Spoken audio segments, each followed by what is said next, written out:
this big, beautiful blue marble we call Earth in whatever city you may live in. Welcome to the 190th edition of the VWU Sports Podcast.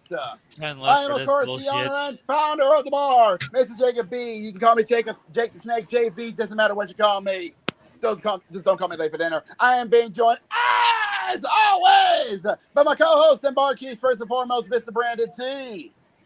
Did everybody catch what Jose just said? Probably. Anyways, we're also being joined by the HNIC himself, Mr. C. Carter. Gummy bears bouncing in and everywhere. Childhood memories. Somebody get this man some Haribo gummy bears, quick. Anyways, we're also being joined by our executive producer, Mr. Jose Blanco. And it's please somebody get this dude some Starbucks. About giving him an energy drink or something. Yeah, Wait a minute, you said energy? Hold on, I got gamer subs. That'll work too. We're also being joined by one of our regulars from the West Coast, Mr. Matty Dangerously. Well, my worst nightmare has come because I'm ready for what's coming this Friday. Wait, well, you're not the only one. We all are. But we'll get to that later on.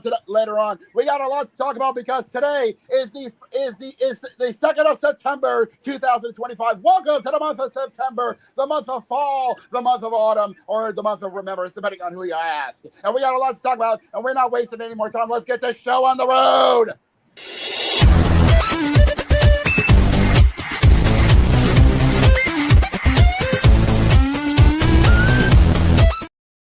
And we're kicking things off with Major League Baseball because, ladies and gentlemen, as I stated, welcome to September Baseball, boys! Well, Jimmy, first and foremost, we had to take a quick trip to General Hospital. And, man, I know you're not going to like this story, but Jason Adams of the Padres has been called out the field with a ruptured quad tendon.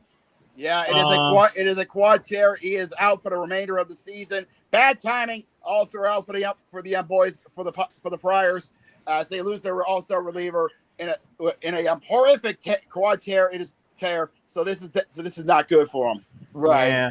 It is a big blow.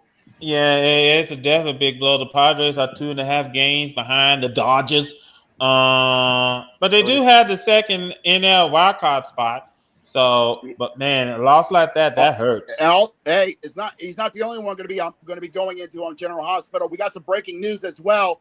This coming in just on our desks as well. Diamondbacks has also lost another player on their outfielder. Lourdes Gurriel has been going into the IL with a torn ACL. Ouch. Yeah, there goes his season.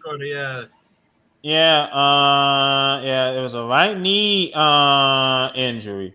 Yeah, torn ACL on his right knee. He is out for the remainder of the season, which is not good for the Diamondbacks. Yeah, so man, this is just what. One thing you got to admit, you hate the injuries. You just wish it's like a video game in which you could turn the injuries off. If only. If only. Yeah. You hate to see injuries like that, especially as we head on down the stretch here in the month of September, getting ready for the playoffs, seeing which 12 teams are going to get, that invite and which 18 teams will be, be like a get dead skunk sitting on the road because sneaking to high heaven. Well, you say 18, which it's now technically 17 teams because we already had our first Uber back in August with Colorado. Thank you. Mm-hmm. But that is true, Jacob. But let's go ahead and take a quick look at the playoff picture. We have now entered the final month of the regular season, so it's time for another look at the MLB playoff picture. We start in the American League, where as of today, the byes would go to the Detroit Tigers and the Toronto Blue Jays. Our 3 versus 6 will be Houston and Seattle, with the winner playing Toronto. And our 4 versus 5, New York and Boston, with the winner advancing to face Detroit. Now over to the National League, where our byes would go to the Milwaukee Brewers and the Philadelphia Phillies. Our 3 versus 6 will be LA and New York, with Philadelphia awaiting the winner. And our 4 versus 5, Chicago and San Diego, with the winner moving on to Milwaukee. So think your team's getting in? Let me know in the comments. Wait a minute, hold on. as The Yankees funny still have a wild card? Oh, they're fucked. Well, as funny as you should show the Evans playoff picture so far, I actually got this pulled up with Yahoo Sports. We talked about Colorado getting the boot. I think we might be getting a couple more Ubers coming our way later on tonight if everything goes well, because we do have some more teams who's just got the boot. Well, for right now, I like check we'll the standings here. Yeah, hold on, Jacob. We'll get to the game shortly. But I think No. I'm checking the overall, standings actually. But here's the thing. First of all, Colorado at some point 39-99.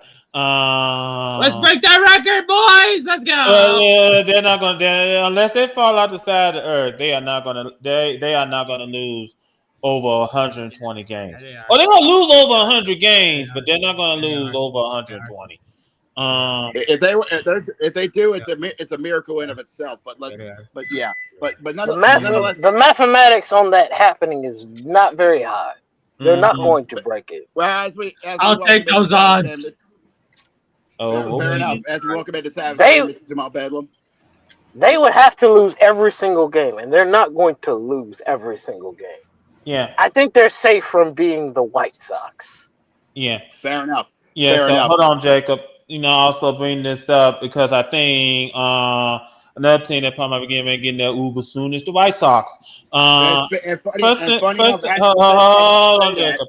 And I think first of all, we gotta give the White Sox a hand clap because they got 10 more wins than they had last year. They're at 50-88. So it's moving somewhere. But it wasn't enough because we might be seeing Evan give them their Uber later on tonight, because unfortunately they're mathematically got no chance in hell of making it into the playoffs. Yeah, I was about to say, because I noticed that when you look at the standings on ESPN and they have the playoff percentage like on the side, and you look at the side and you see teams that less than a percentage. Much less. The Athletics are on the chopping block. The Angels on the chopping block. The Twins on the chopping block. The Orioles on the chopping block. The Twins are obvious because they blew it up. Yeah. I think that this team is no longer for sale. That owner is going to try to be cheaper than John Fisher. And that's saying a lot. So hold on, Jacob. Also, the Nationals on the chopping block, the Braves on the chopping block, the Marlins on the chopping block. The Pirates are almost done at this point. And the Cardinals on the chopping block. The Reds are barely hanging in there, and I mean barely. To sum this up, if you're not in the playoffs, you're in the chopping block. Pretty much. We could say every name of every team, but yes, pretty much. Anyways, let's flip the script here.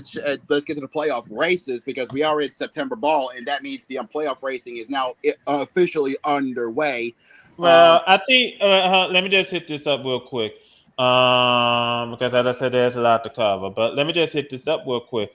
We know that Milwaukee, as Evan has posted, and there's no need for us to repeat what he said. But as Evan has posted, Milwaukee and Detroit, I believe they're your number ones. They are.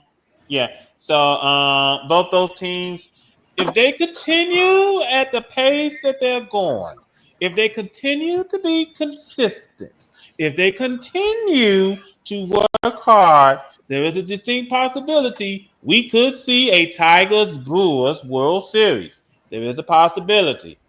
However, you can't discount the Dodgers. You can't discount the Phillies. No, they're angry. Yeah, even though Milwaukee and Philadelphia, they're doing battle this week. And of course, over on the AL side, you can't count out the Blue Jays and you can't count out the Astros. So it is a distinct possibility that anything can happen. Especially in the AL East, because even though Toronto has the second seed. Unfortunately, they got some trouble brewing in the AL East because both New York and Boston are right behind them by 2.5 Was that an games. intentional pun? Well, I Was think that an that the intentional Yankees pun? and the well, I just think that the Yankees and the Red Sox. Now that would probably be a very intriguing wild card series. The Yankees and the Red Sox. That's gonna be intriguing. Think about that for a moment in the wild card spot. Two arch rivals. Mm-hmm. Says a lot about how shitty the AL really honestly is. It's an Mm-hmm. all AL East wild card. Damn near. Mm-hmm. Yeah, pretty much. Outside of Because yeah. the Mariners, they got the last wild card spot, but the Rangers are breathing down their necks with a 6-game winning streak. Yeah, they won 9 of their last 10, believe it or not. Yeah, but there's another team that's coming in, and it's Kansas City. True. I think. Well, hold on about the Royals. Well, we They're thought 9 we games counted. behind Detroit. Yeah, But but I think that we counted Kansas in City. the wild card. Yeah, like I said, we counted Kansas City out last year, and then they started going a winning streak and surged right on into the playoffs. Of course, didn't help that Minnesota decided to fall off the side of the earth. But so I think if Kansas City can keep this up, and if Seattle, knowing Seattle, they're just getting ready to put on their boots on so they can kick their fans in the dick again.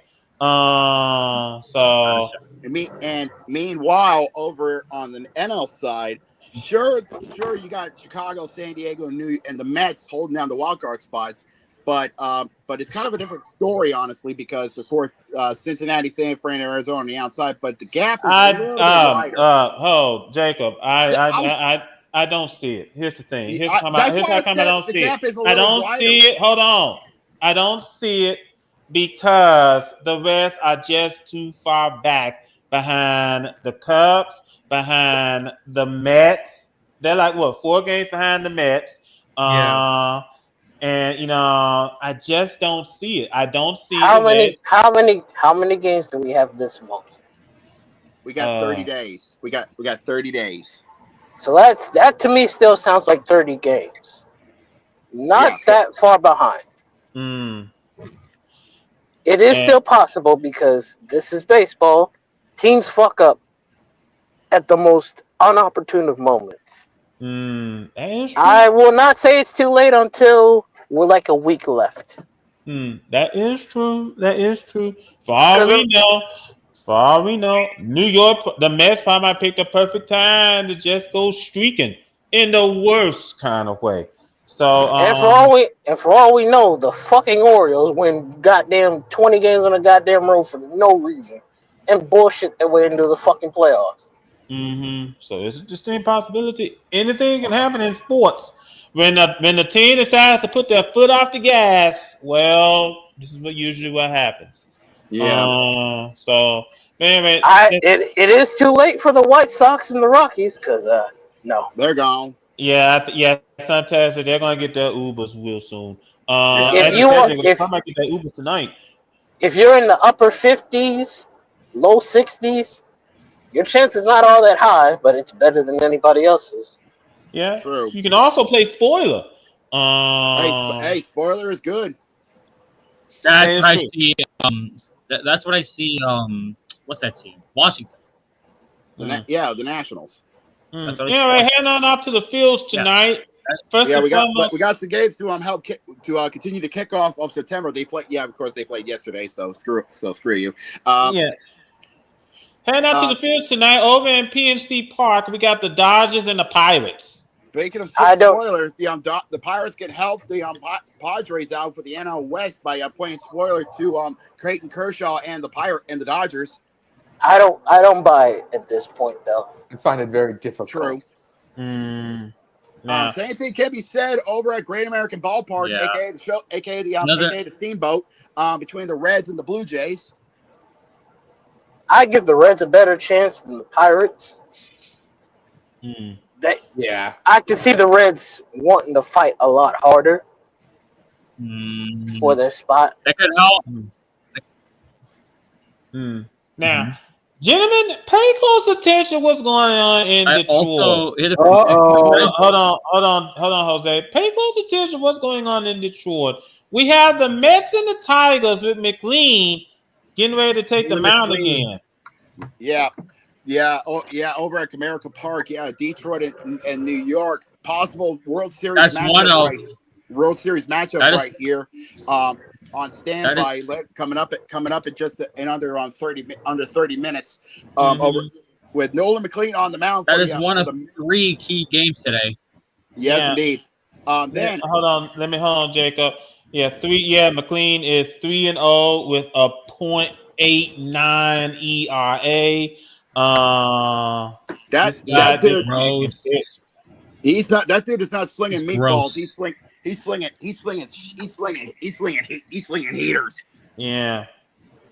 Then over at Nationals Park, this game is just basically just something you just want to just avert your eyes, as the Nationals and Marlins are going to do battle.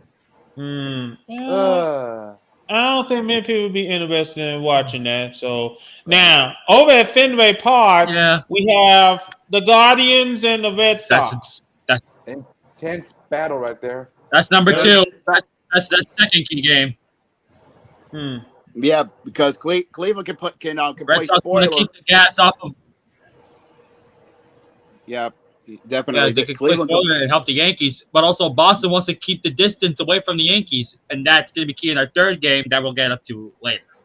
Yes, indeed. Hold on. Brief pause. Yeah. Wasn't this the team that got rid of Rafael Devers? Yeah. Rafael Devers. Yes. I hate to say it, but it might have actually been a much better move than initially thought. Richard, you know something? Let me just point this out because we were giving Boston a lot of complaint over this move. Boston is in the thick of the playoff hunt, but San Fran is just there. Make it. We're those who criticize this move. Now throw my name into this mix. That's gonna be a big heapful helping the crap about get ready to eat. That's a good play to Crow waiting for you. Also coming up later on this evening. Over at George Steinbrenner Field, we got the Mariners and the Rays. I will give Tampa Bay. Mariners want to keep the distance. Mariners want to try and chop down the distance between the Astros. Yeah, and Tampa Bay could play spoiler here tonight, and I'll give the Rays credit with this. Even though they're playing in a spring training facility, they can hold their heads up high. How good they did this season, nearly 500. That's a good season, honestly. You know something? Let me just bring this up because the Rays, they had up and down season. They're doing a whole lot better than I thought. I thought this team was gonna finish dead last in the AL East, but they're doing a good job. They had a dry spell, but they're coming out of that dry spell. They're 68 and 69. They're almost 500. They're playing 500 ball. That's good. Yeah, they're almost. And if the Rays, the goodness is next season they'll be able to go back into Tropicana Field once they get through fixing that move. And hopefully the upgrades will actually be proper upgrades and not just cloth. I'm going to speak, so we should all be quiet. Now I hope the Mariners win so they can get 69 and 69. So I have an excuse to say double nice. Anyways, coming up at 7:40 over at the and Brandon's going to be the one to tell you to sit down. Yeah. Anyways, coming up at the and I'm not going to listen. As I was trying to say, coming up at 7:40 at me and Matt. As I was trying to say, coming up at 7:40 at the Friendly Confines in the North Side, the Chicago Cubs are going to play host to the Braves of Atlanta. Wow, I tell you what, Atlanta's having the season they want to forget. Yeah, they just want to be this over already. Yeah, because the injuries have taken its toll on this team, and this team got dunked on pretty badly by what? I think it was by I can't remember who dunked on them, like 19-4. That was pretty bad. Let me check that out real quick. I think it was the Phillies. The Phillies. Let me see. Yeah, I mean he had. Yeah, I When wasn't when Please. Sherbo, I can't pronounce his name. Had a four banger. Yeah, and just it was just made. He just Al simply made Schwarber. the basic bitch. Yeah, Schwarber 19-4. had four Schwar bombs. Yeah, 19-4 was the final score. That game was on Thursday. Or if you, 19-4 yeah, was the final the score. walking B-52. Yeah, Jose was grinning He's a ear to walking hear that talking bell ring. B-52 bomber. That's what he is. Enough said. wait a Anyway, minute. Did Jose No, say it's already in a million Hold on, pieces. wait a minute. Hold on. Did Jose say B-52s? yes. B-52 Love Shack, bomber. baby, love Come Shack. on, man.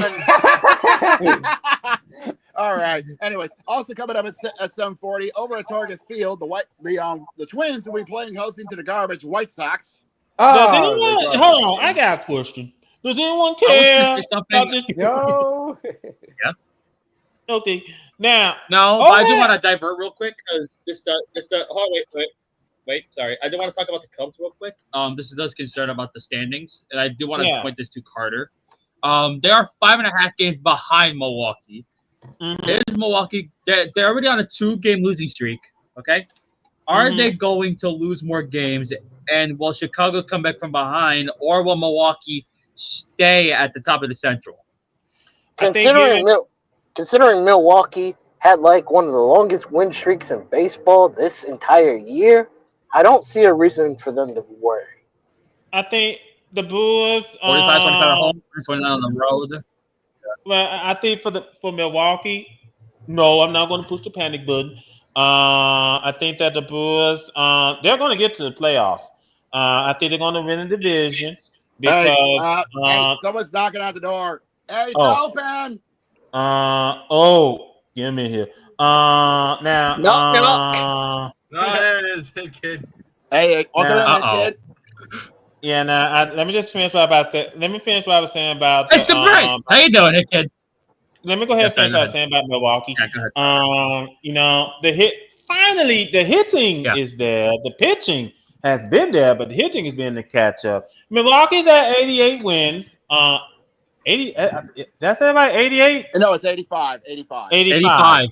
You're off by 85 wins. Milwaukee's at 85 wins. I think Milwaukee has what it takes to, go back on a winning streak, and they've been playing some tough opponents as of late.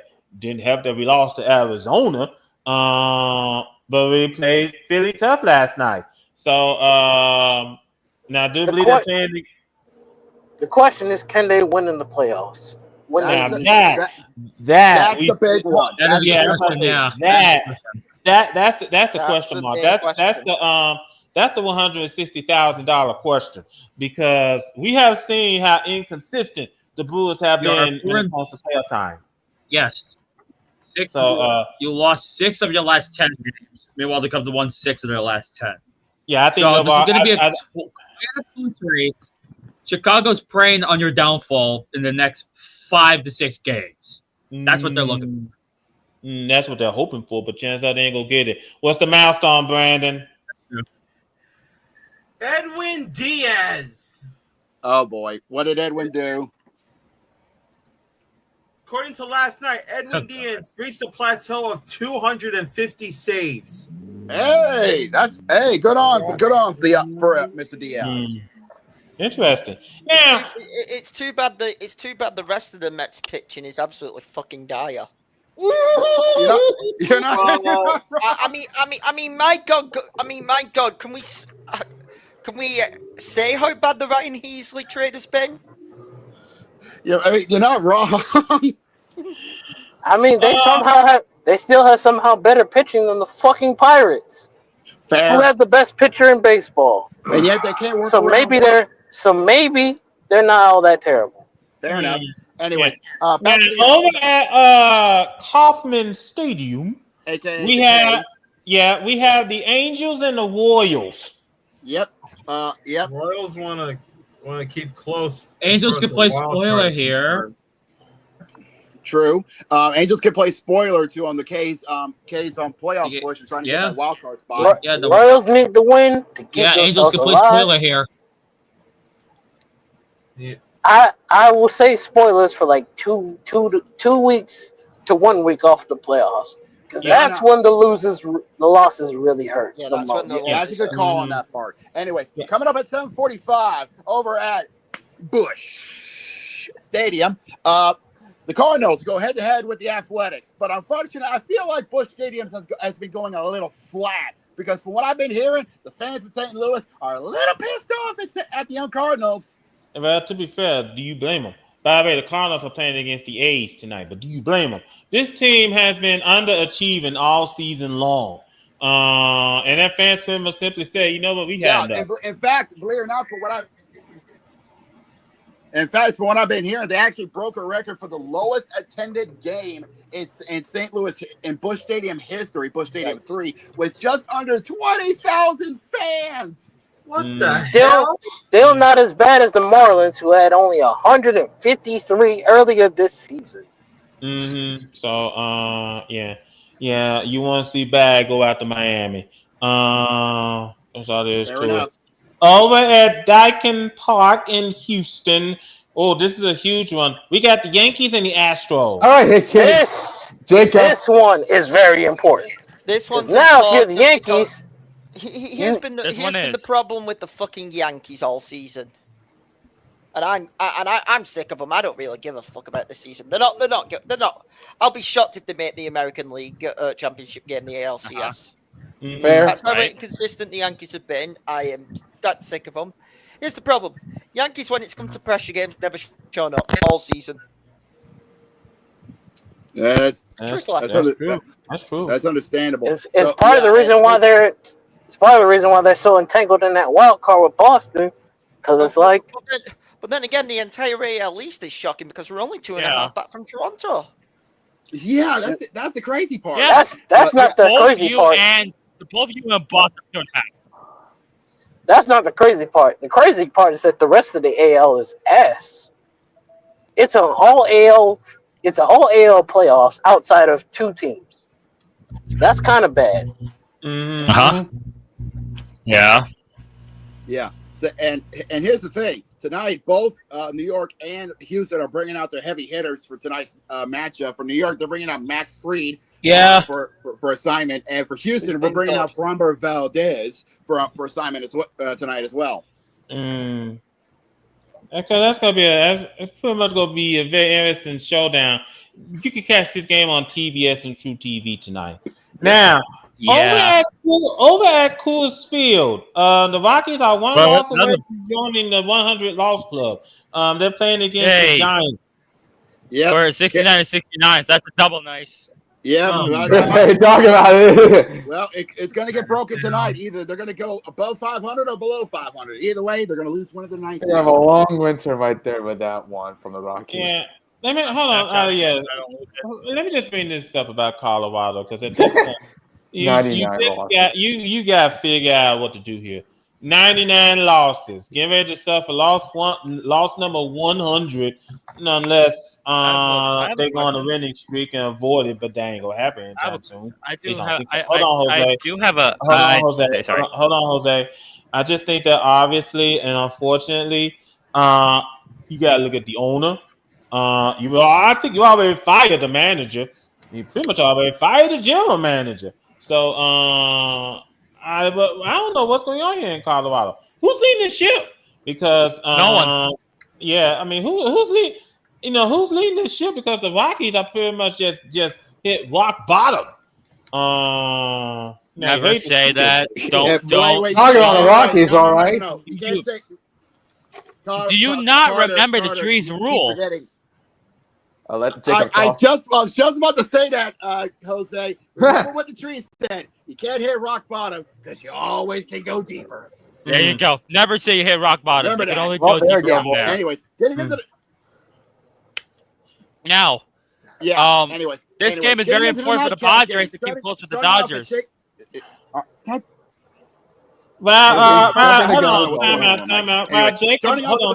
Time out. While Jacob is getting his panties out of a twist, we got the Orioles and the Padres down at Petco Park. Now, if there's any team that could potentially make things difficult for the Padres, it would be the fucking Orioles of all teams. Because the Orioles, for some reason, will pull out a bullshit win for no other reason other than fuck you. Oh, here's why they won. Because one of our pitchers got injured, and that's how the Padres blew it. I'm sorry, did you just say the Orioles beat the Padres? Because the injury was the reason they lost. Shit, we've been injured. We've been injured and manager prone for the entire season. What's the excuse? Last night the Orioles beat the Padres 4-3. I was going to say that this game is very important for the Padres. So let's throw it down to our resident Padre fan. I mean, they lost to Baltimore, so they're not in a good spot right now. Yeah, and Jason Adam is out, and there's a lot of possible injury from Tatis Jr. It's like, fuck, this is not good. You're in a month of September. What more do you want to make a dramatic war? This is ironically the wrong team to be in a down bat pitching situation against. Because again, the Orioles can just win the game out of complete nowhere for no reason. I have a question, Matt. Is it hereditary to choke? Because we've seen the Chargers choke from time to time. Has it passed on to the Padres? Oh, we might see it from here. We may never know what's going to happen from the month of September. We'll be talking about the Chargers later today. Yes, we are. Save that for later, trust me. Yeah. Anyways, because I think I got my mic. NFL. Hold on. Main event segment today. We're going to get everyone's predictions. It's predictions week because season starts on Thursday. Yeah, you're right. Yeah, you're right. We'll have that in the main we'll get to that to the main event. Rounding out the festivities for tonight over in the desert at Chase Field, the Arizona Diamondbacks are going to go head-to-head with the Texas Rangers. This is a must-win situation for Texas. They need to stay in the playoff hunt. They need to stay. They need to keep up with Seattle. Not just Seattle, but Houston. So this is pretty much a must-win situation from here on out for the Rangers. Yeah, most definitely. This month is must win no matter what for Texas if they want to get a chance to not only get the AL West, but also possibly get a chance in that wild card situation. Yeah, so very intriguing. So safe to say Texas is in must win mode. Yes, they are. What a way to close out into what a way as we head into the final month of the MLB regular season.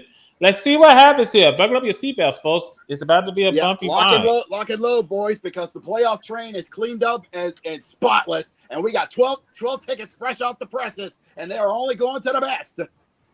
Anyway, ladies and gentlemen, we're going to go ahead and move on to our next topic because we still got a whole lot of stuff to talk about, so let's get to it.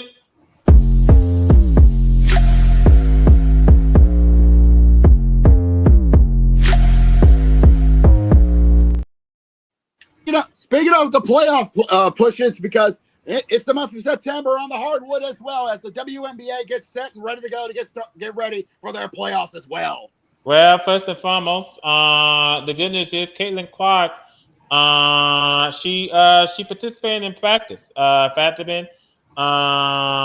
She participated in a full court 5-on-0 work doing shoot around in Phoenix this morning.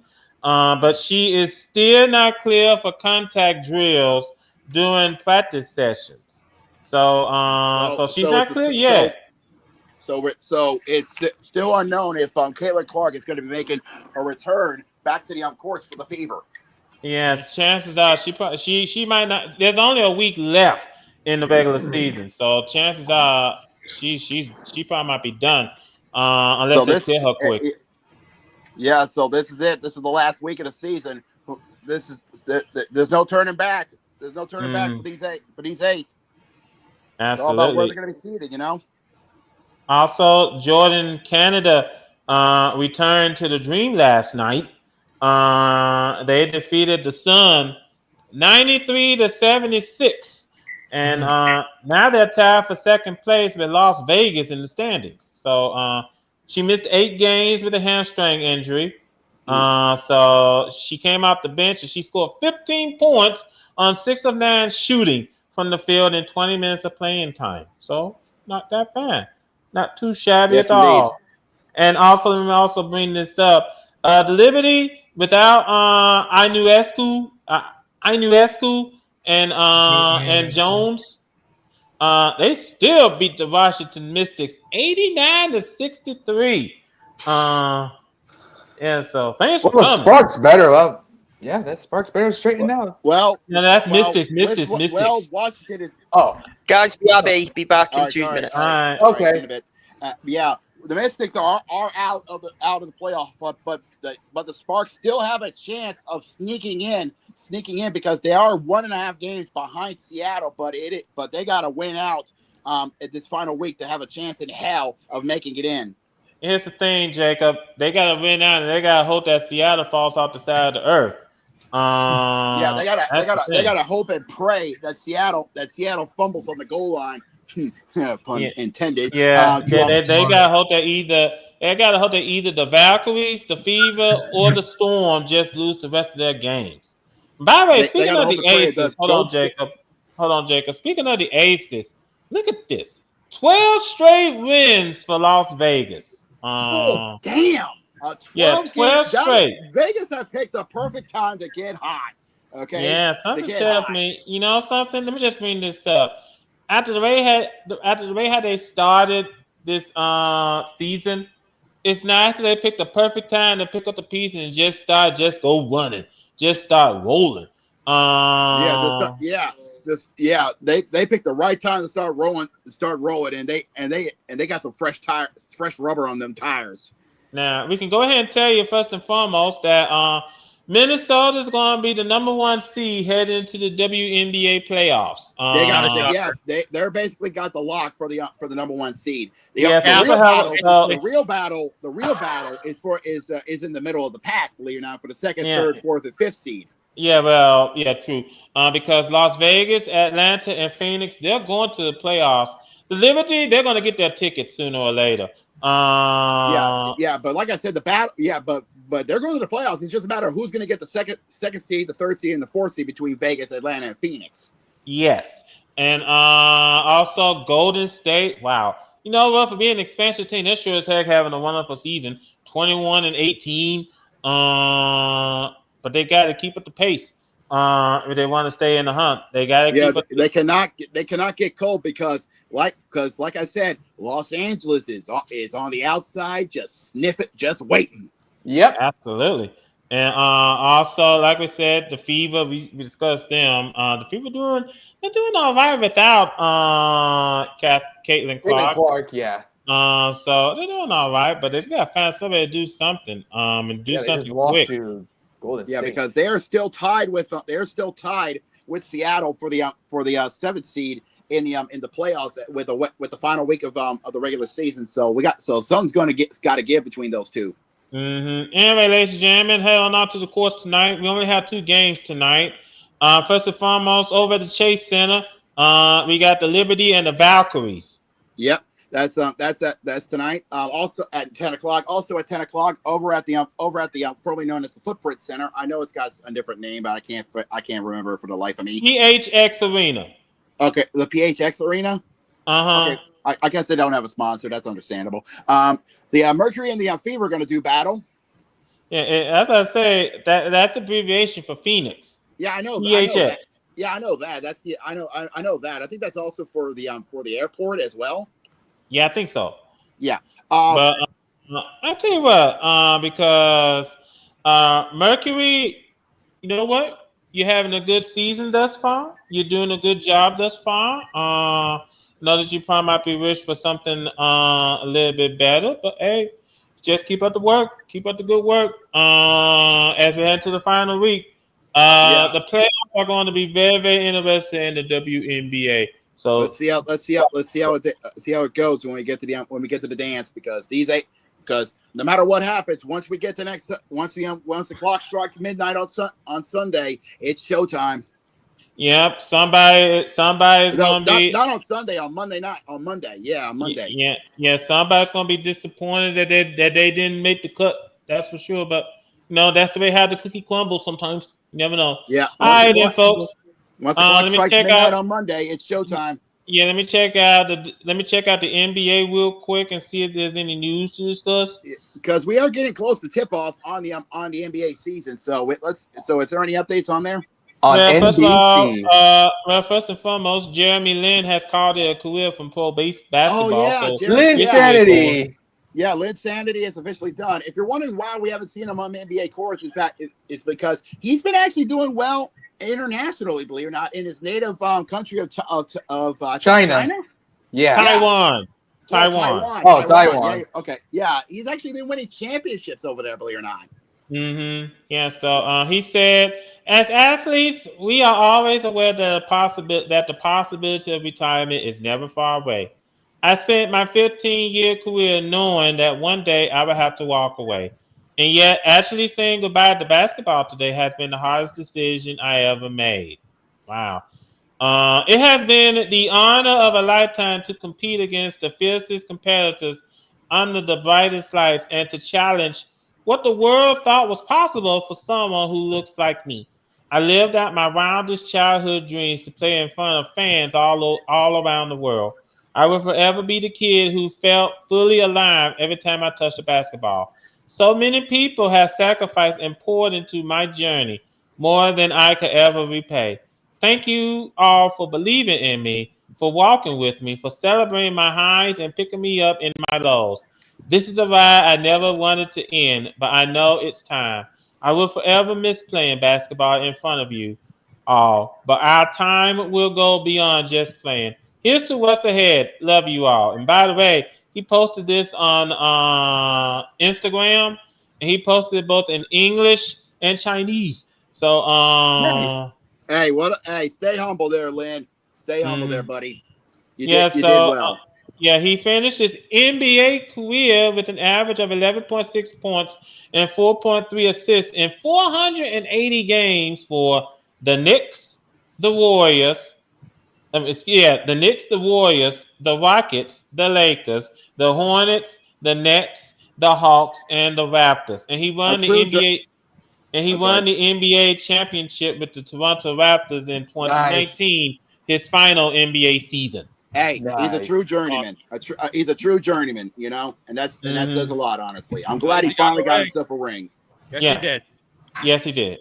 I just want to point this out. So, what a heck of a career, and who knows? He probably might do some commentary for the international. I'm not against it. I would love to see. I love to see him get his insights on the international market. You know. Yeah, you know, because he probably might do some commentary for international broadcast for. If I'm ESPN, I probably might give him a call and see if he could do some games for him. With his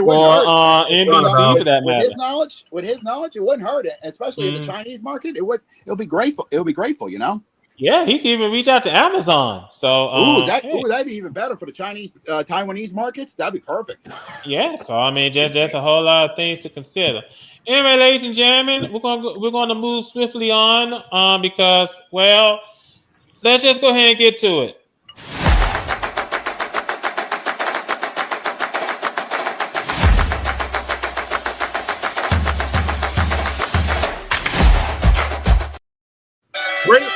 Soccer. Hold on. Bring out the first stooge. And since we are in the neighborhood, hee haw, you stupid motherfucker, are you dumb? Now here's the thing. Whoa, there's a reason why Manchester United. We have this because unfortunately soccer is not afraid of showing their dumbassery.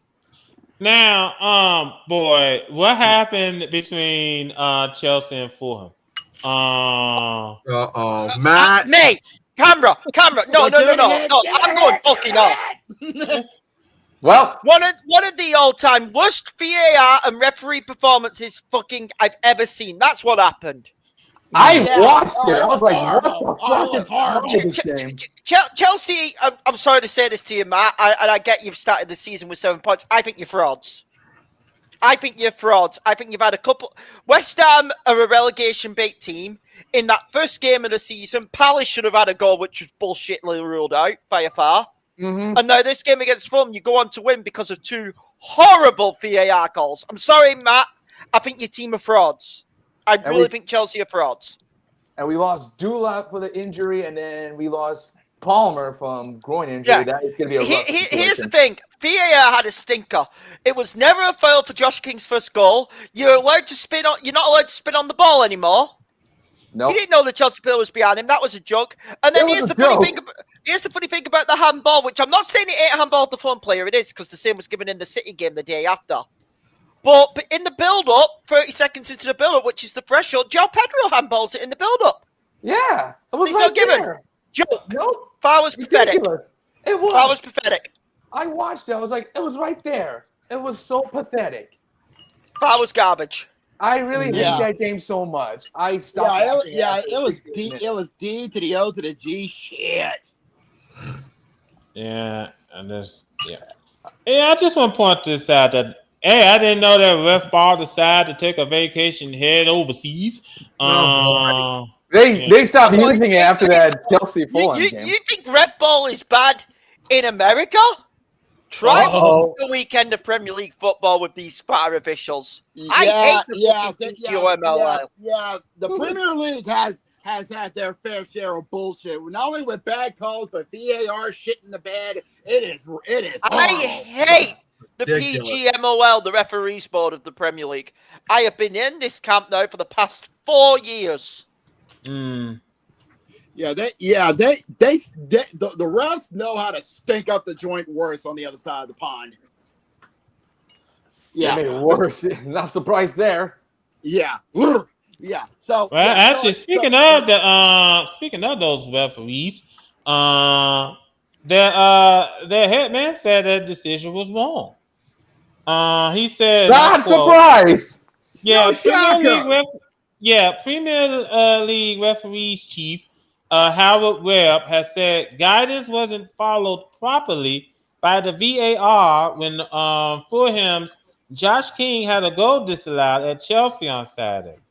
King, who's the age of 18, thought he had scored the first Premier League goal of his career to give Fulham the lead in the 21st minute. But the VAR, Michael Salisbury? I think that's how you say it. Yeah, sent referee Rob Jones to the pitch side monitor for a foul in the build-up by Rodrigo Muniz on Trevor Chalobah. And it was never a foul. Yeah. The decision led to widespread criticism, with Fulham boss Marco Silva describing the intervention as unbelievable. PGMOL acted swiftly and removed Salisbury from his VAR appointment for Sunday's game between Liverpool and Arsenal, and admitted a mistake had been made. Yeah. Really? Yeah. It wasn't controversial. It was wrong. Wow. Here's the problem. I'm fucking surprised. Here's the problem. Too little, too fucking late. Fulham got fucked over. Let me go a step further. Howard Webb resign. Webb continued. He said, "We established some principles in terms of how we officiate in the Premier League and how we use VAR." That's really fun. Yeah, they sit around a high threshold for penalizing contact. It aids the flow and rhythm and tempo of the game. Okay. We also established a high bar for intervention with VAR. In other words, if situations are not clearly wrong and the referee has made a call on the field, that call will stand, or at least should stand. And that's the message that we give to all of our VARs, particularly when we come to taking away goals that are so obviously such a crucial moment in the game. We should only be taking goals away when the evidence is very clear that that's the only thing we can do, and that's the guidance we give to our officials. Wow. I want to ask. Basically, if you read between the lines, we don't know what we're doing. We're acting like idiots, and we're acting like idiots, and we want you to accept it. Yeah, they're just trying to pass the buck here. They made up a bigger excuse than the White Sox did last season. They're an absolute joke. I have no time for the PGOMOL. Yeah, fuck off. Now, fuck off. Now, also, the transition window has closed. Well, God, yeah. Liverpool bullied Newcastle. The transfer window has came and went. A lot of the boys, a lot of teams, clubs have done their wheeling and dealing, gotten some key players to go. One. Oh, Gurok's here. Yeah, okay, we finally got our boy finally here. Hold on. Finally here. I thought he was gonna miss it. No. Give him a minute. We'll get there. Give him a minute. Yeah. Hold on, the Pokemon. I'm very happy with the transfer window. We got a keeper at last who's not a muppet. Thank God. Thank God. From Belgium. Yeah. Nice. I'm happy with the transfer pool as well. Liverpool did some good stuff as well to make bullying sure Newcastle to get Alexander. Mm-hmm. Anyway, there you go. Finally, the Pokeball is open. Speaking of Liverpool, there he is. There he is. Anyways, yes, the topic about the Chelsea-Fulham game, Gurok. Yeah, you missed out on us roasting the refs. Oh, I had a lot of words to say about that. Because that game pissed me off. I just stopped watching after Chelsea. That was if you want to go out there, go for it. We ain't stopping you. Yeah. That was utter bullshit. There was John King should have been celebrating his first goal. Yeah. That should not have been given. And what do you know? Chelsea get a goal that should have been waved off because of bullshit, but it wasn't because it's a big club and blah. It's not. I'd like to add there the crowd from Fulham were chanting 1-0 referee. I've said it. Yep. Chelsea, truthfully, are fraudulent. I don't believe it. Absolutely fraudulent. I'm gonna be honest. Yeah, and now we're getting on to the transfer window, session, the transfer window. We talked about Man U doing a good job getting the much key components they needed. We talked about to be fair, hold on, Jacob. To be fair, Man U, as the way how they lost to Grimsby. Well, that's a simple reason. That's why we got a new goalkeeper. I never want to see Andre Onana in goal ever again. Because of what happened. That man is a muppet. That man is a muppet, and that is all I'm going to say. Wait a minute. Are you a man? Hold on. There's a football team called Grimsby. Yes. The League Two of the English football. Grimsby Town. Yeah, my team managed to lose a penalty shootout. Division. Grimsby Town FC is the name. Yeah, from the fourth division. You know what? I need to take a knee. I need to take a knee for that. Okay. Just shocking. It was a shocker indeed. Proceed with the rest of the segment. I just can't stand Andre. I'm just happy Andre Onana's never going to be in goal for. By the way, you see what broke? By the way, this fucker, after all the mistakes he does, wants a new contract. Get the fuck out! Get the fuck out! I don't want you in my club ever again. Fuck off! Dang. And by the way, I'm being kind right now because I could say a lot worse. Well, hold on. I was about to say, you probably want to save it for what the heck's going on with Crystal Palace. Absolute disaster. It was bad. Was it a transfer thing? Oh yeah. Oh God. The Matt Guehi collapse, which is caused uproar. Wait a minute, was he supposed to go to Liverpool? He was supposed to, but Palace was only going to but Oliver Glasner was only going to let him go if they could get a suitable replacement for him. Did they? And so they thought they had one. They thought they had They had one lined up, so they let him. So they let him take the deal. Sent in the physical. Let Liverpool did his physical. Did the everything. Did the data sheet and all that. Mm-hmm. But the deal that they had for who was it that I know what you're talking about. was Palace was Igor. That was it. The deal completely collapsed, and he went to West Ham. So now they completely scrambled. So then they completely scrambled. It's like, oh shit, we ran out of options. We need quick get Mark Gahey back. Collapsed at the 11th hour, and now he's stuck in South London. Oof. Pain. Absolute shit show. You had weeks, months to figure this shit out, and you did absolutely nothing. All because they couldn't find a replacement for a center. Center back. It's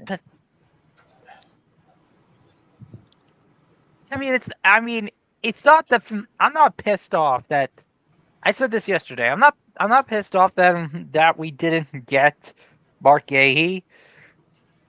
I'm more pissed off at how Crystal Palace completely handled and completely botched up this entire thing. That was pain.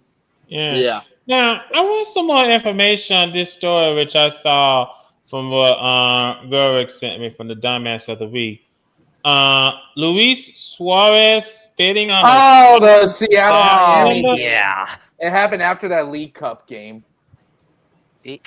So first of all, congratulations. Seattle Sounders have now won every major trophy, every major winnable U.S. trophy. They've got good for them. I like they've got 2 MLS Cups. They got the Supporters Shield. They got 4 U.S. Open Cups. They've got the CONCACAF Champions Cup, and now they have the Leagues Cup, which it's a shameless cash grab.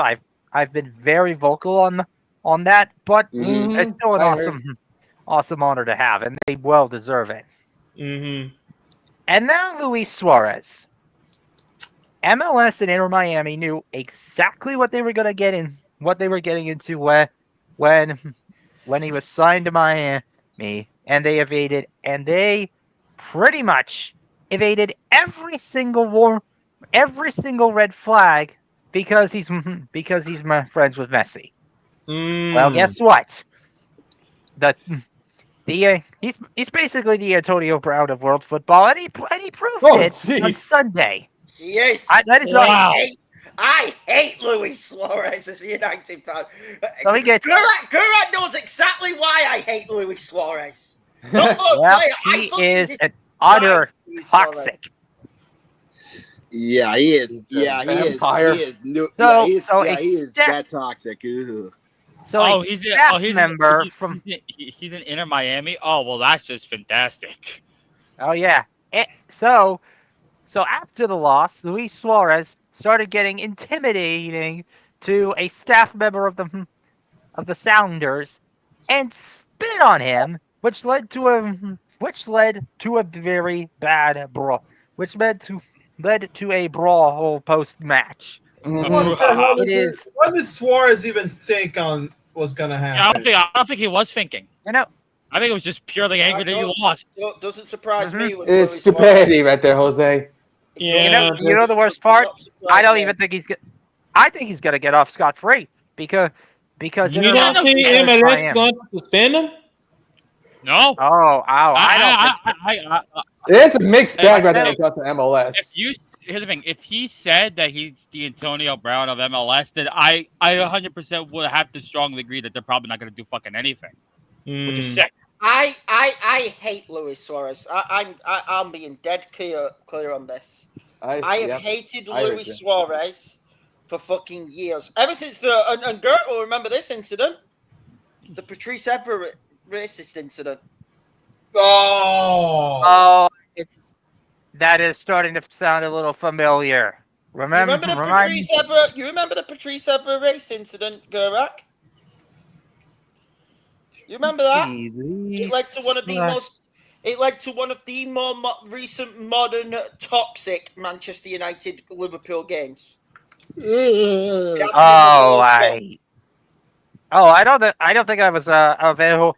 I don't really think that I was around for that, but I have heard many things on that, and it is pretty much. He's a piece of shit. Yeah, wow. So, I'll give a little backstory on this dead quick, okay? I just checked. Yeah. That is fucked up. Okay, because here's what happened. This incident happened in 2011, okay? All right.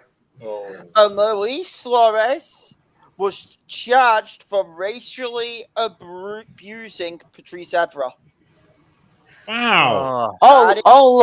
Look, a football player being racist. Who would have seen that coming? This happened in a game in Anfield in October 2011, where pretty much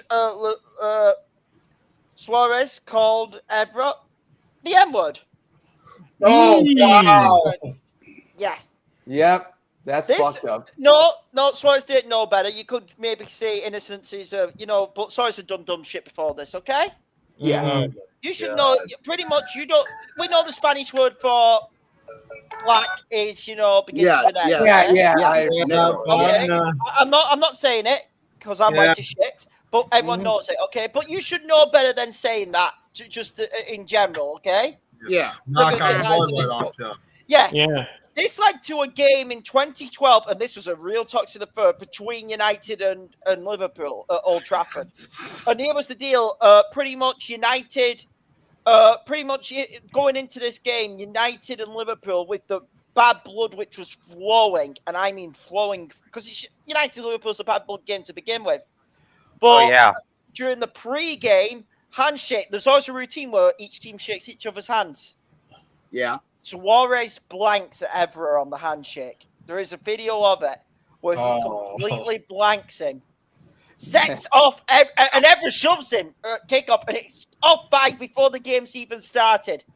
Crowd is up and everything, and then at the end of the game, when United won that game, I believe we won it 2-1 over Liverpool. It was either 2-1, it was either 2-1 or 3-1. When Suarez is walking off the pitch, Evra goes right in front of him at the Stretford end where the tunnel is and celebrates with the fans in front of his face. Wow. Wow. A nasty feud, all caused up by Suarez. Mm-hmm. Wow. Damn. Hate him, fuck him, screw him. Yeah. He was a cunt when he was in England, he was a cunt when he was in Spain, and he's a cunt while he's in America. By the way, I don't want to see Matt showing any sympathy for Suarez for one simple reason. I want Matt to have the same hater energy like me. Matt, do you remember when he bit a Chelsea player? Yes, I remember that shit. That pissed me off. Let me ask this question: How long is the international break that they're on? It'll go through until it goes for an entire week. So they'll be back before the 13th. So they had no games this week, but they'll be back in action next week. Because this weekend is World Cup qualifiers, except for those that have either already qualified or don't or something else or aren't involved. Yeah, or not involved. But they're all done. They're going to be back next week. But they're going to be back next week for match day 4. So so we're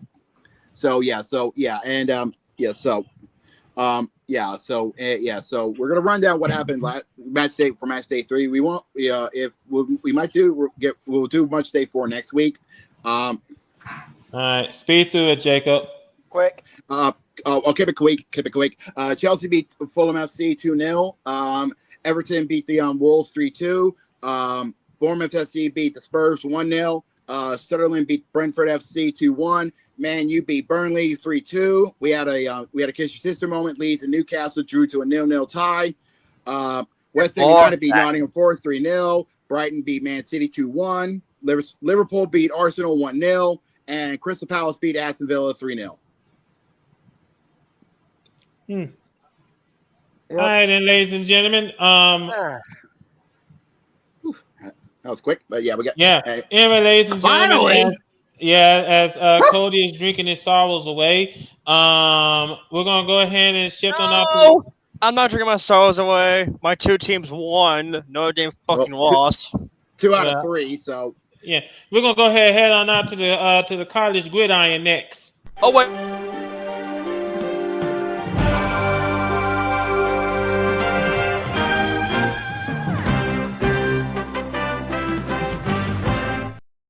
If I may, before we start, Cody. Go ahead.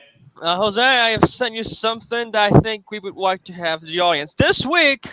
Last week was we call ourselves final appearance on College Game Day. Which we talked about last week. Yeah, Cody, let me just make this quick because we're a little bit compressed for time because there's still a whole lot to talk about in the NFL to come. Quick. If we're starting with college football, I'm hijacking the fuck out of this shit because there's a game to talk about. There's a game to talk about, and especially if I'm in the area. Oh, he's going after Bill Belichick. Get him! Get him! Ladies and gentlemen, get him! TCU and UNC had their game in Chapel Hill, where a lot of the big celebrities came out. Michael Jordan, Lawrence Taylor, Randy Moss. There are a lot of big-name athletes in Chapel Hill, which, by the way, traffic in this area was a bitch and a half. I wonder why. To see Bill Belichick's first college football game. And the first drive, it went well. They scored. It was lovely. And then TCU decided to put the foot on the gas, all gas, no brakes, and then proceeded to curb stomp UNC into the ground. 48-14. Hold on, let me have this, because this is my area. I would like to say maybe UNC probably would have did better if they weren't busy having this drama around Bill Belichick and his girl. But that's just me. That's just me. However, I will not blame his girl entirely because Bill Belichick should know better. You're a football coach. You need to lock in. It was so BTA that in the final 2 minutes of the game, ESPN had enough of it and decided we're going to cut the camera to the broadcast booth and decided to show Peter Herbstreit, a.k.a. Kirk Herbstreit's dog, getting on the broadcast booth. No. Kirk said it like when they were coming back from the promotion. It's bad. It's so bad. All right. People were leaving the game because it's like, you're getting blown out. Why should we be here? Why should we be here for this embarrassment? A 34-point deficit? Really? On Bill's debut? Jamal, this is why I suggested Bill Belichick to be winner of No.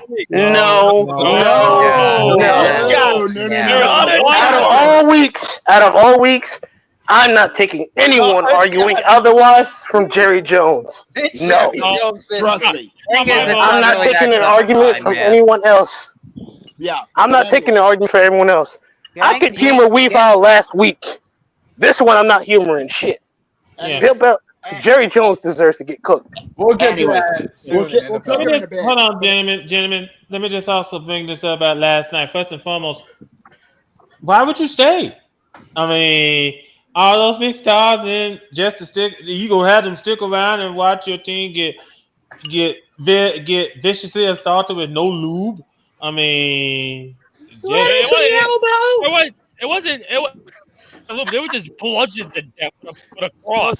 Do you have the photo that you have for this? I just think that honestly, in my honest opinion, and no, we ain't gonna play it, but honestly, opinion, it's not a video. It's a little photo that DraftKings posted, and I have it. I just think that obviously and honestly, Bill Belichick, maybe it's time. Maybe it's time to retire. Yes, what the fuck is this? Yeah, but I just think that probably time for you to just hang it up. I will hold on that. I will hold on that because one, this is also his first game, so I'm not going to say he has to retire yet. If they play bad for the rest of the season, yes, that's when you ask the question. Heck, put the panic button. Press the fucking panic button. So right now, he gets a slight pass. Yeah, agree. We'll see how he does. We'll see how he does the rest of the season. Yeah. However, he is the biggest loser of the week. Yeah, what the fuck? Definitely. Hold on, Jamin. There's a bigger loser than that. Sit down. Bigger than Bill Belichick. Yeah, getting exposed. No. I know Army wants to do it. Sorry, I'm targeting someone else. Oh, roll die! Roll die!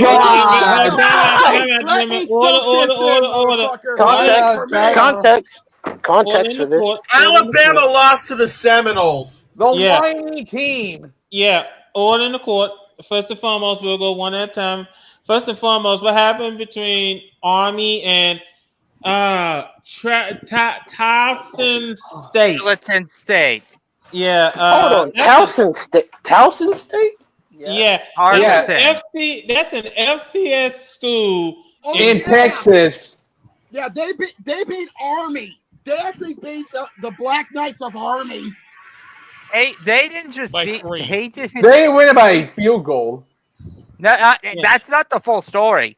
They were down. They were down by 4. Army had a 14-point lead, a 24-10 lead in the third quarter, and then they gave up 14 points unanswered to go to overtime. Wow! And twice, Army's kicker. Let's see if I can find his name. Let me. Yeah. Lloyd Benson. I don't think. Trey Grunett. He missed 2 field goals. That's what we're getting at. Yeah. Yes, he missed 2 field. He missed 2 field goals that would have put the game away, and then Arlington State kicked their own field goal to seal it. They got it at home. Yeah. Fraud alert. Yeah, I still think the Belichick one is worse. Yeah, the Belichick one's worse. Hold on, Cody. You know what I'm saying? Until soon, we don't have to worry about Army making the college football playoffs this upcoming season, so we don't have to worry about that. Two, what happened between Alabama and Florida State? Good God, was that game? Let me put it to you like this. Alabama decided to talk shit, and Florida State decided to make them get hit. Yeah, Alabama, this makes you feel like you wish you had Coach Saban back. Just stop. Hold on. No. I'll let him have it. I'll let him have it. Right. I'll let him have it. Because those jokes have been made pretty often. He's right. I'll let him have that one. All the media is saying it. The media is saying Alabama should hire Saban back. He's right to say that. Yeah, hey Saban, come out with timing because Alabama is he won't now. He won't because. Yeah, but sadly he won't. Yeah. I think he's having a wonderful time on college game day. I do want to say that Florida State were the 14th ranked. Yeah. And Florida State wasn't ranked at all. No, they weren't. Eighth ranked. Florida State was unranked. Yeah. They're last year when they started opening, they lost to Georgia Tech. There was after they were whining about not making to the playoffs after they won the ACC title game. Yeah, there was. Yeah, shut the fuck up. So let's get to the. Let's get to the 3 game. I want to get to the. Sorry. I was going to talk about. Get to the. So go ahead. There was a Florida State shooting that came out this morning. Let's not talk about that. I don't know why bring it up. Okay, fine. Hold on, Jose. From hold on, because we're talking all over the place. I think that obviously Alabama. By the way, the top 25 polls came out today. Yeah, they did. Here it is. Yeah, and Alabama took a serious tumble.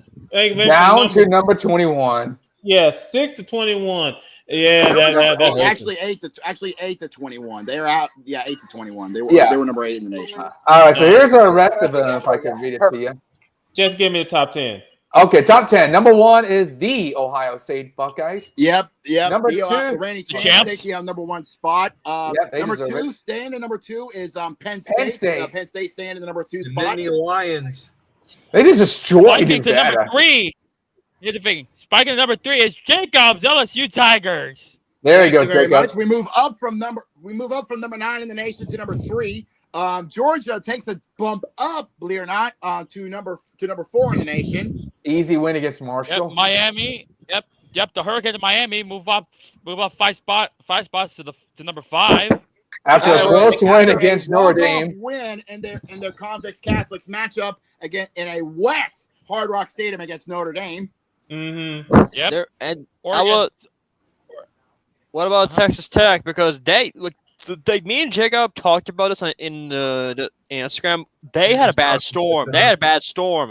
Oh yeah, Lubbock's got hit hard with a horrible storm. That was a scary weather right there. I'll give them that. If you're wondering, Texas Tech is at 24.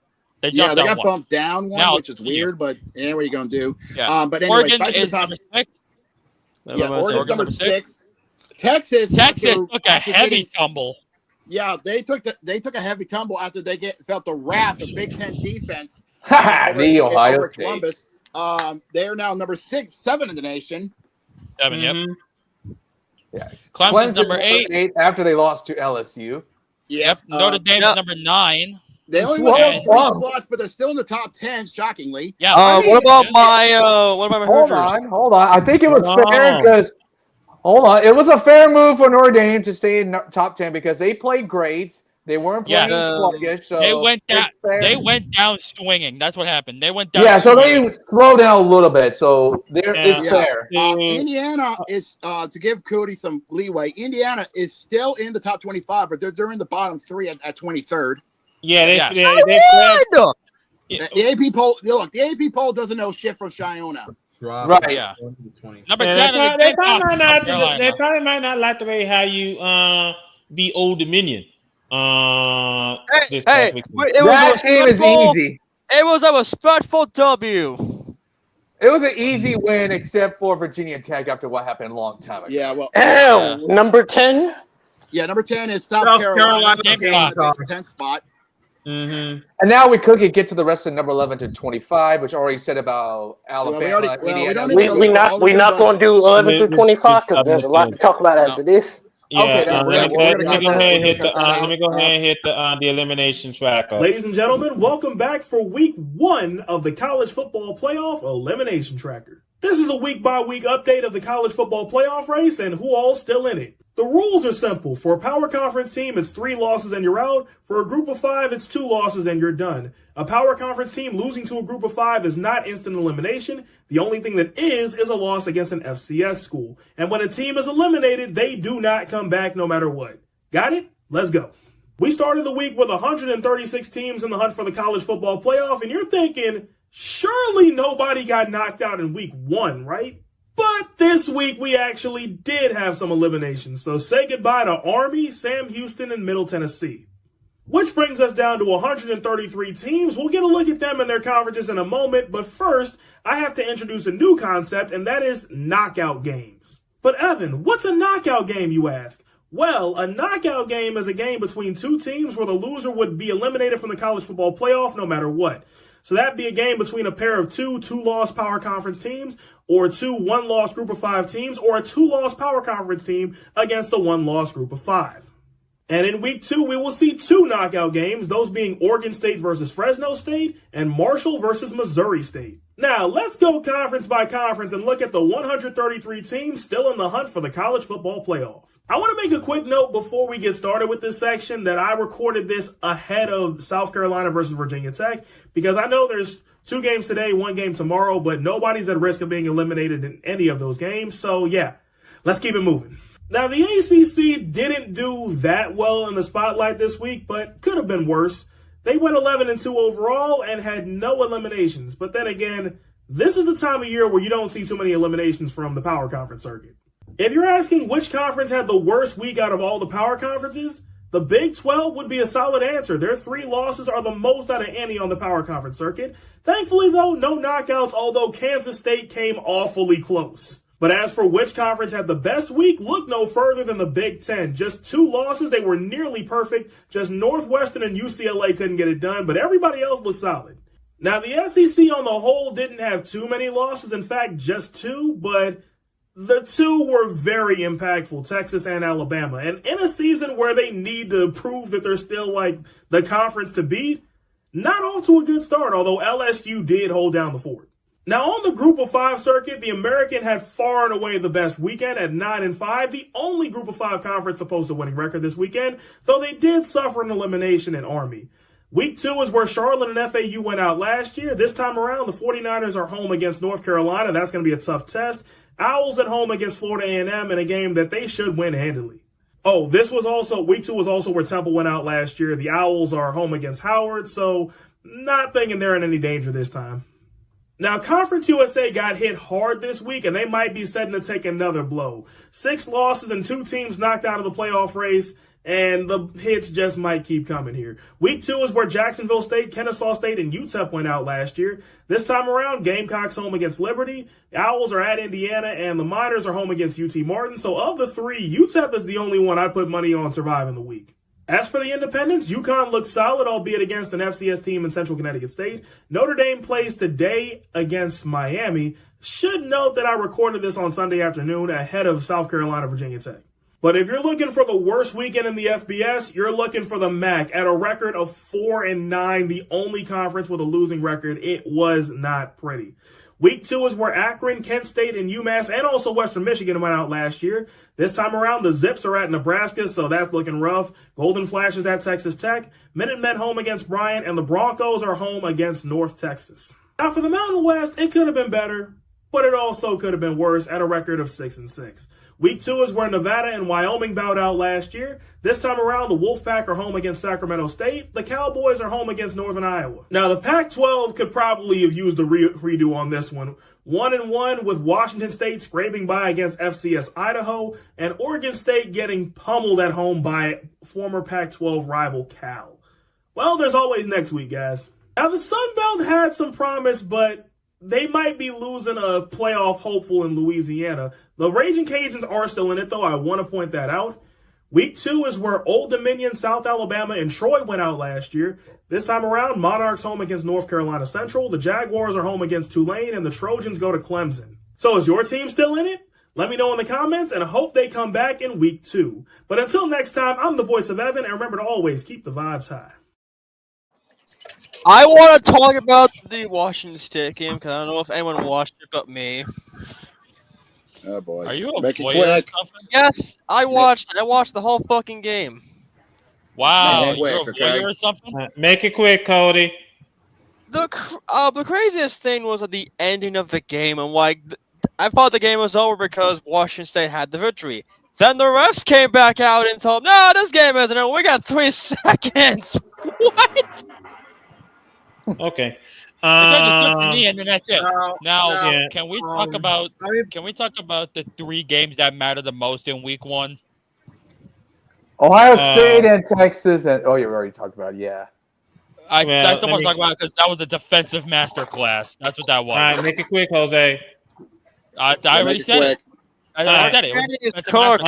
Okay, you already did. Also, the Archie Manning exposed tort, even though he did lose to the. He did lose to the reigning champion, so I wouldn't say exposed yet. Yeah. All right. Man, look at it this way.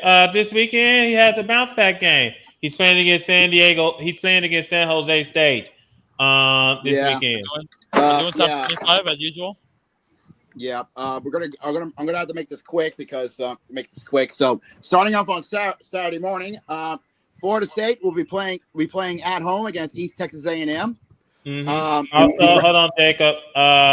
Florida International go play against number 2 Penn State. San Jose State, like I said, is going to play against number 7 Texas. Number 11 Illinois is going to play against Duke.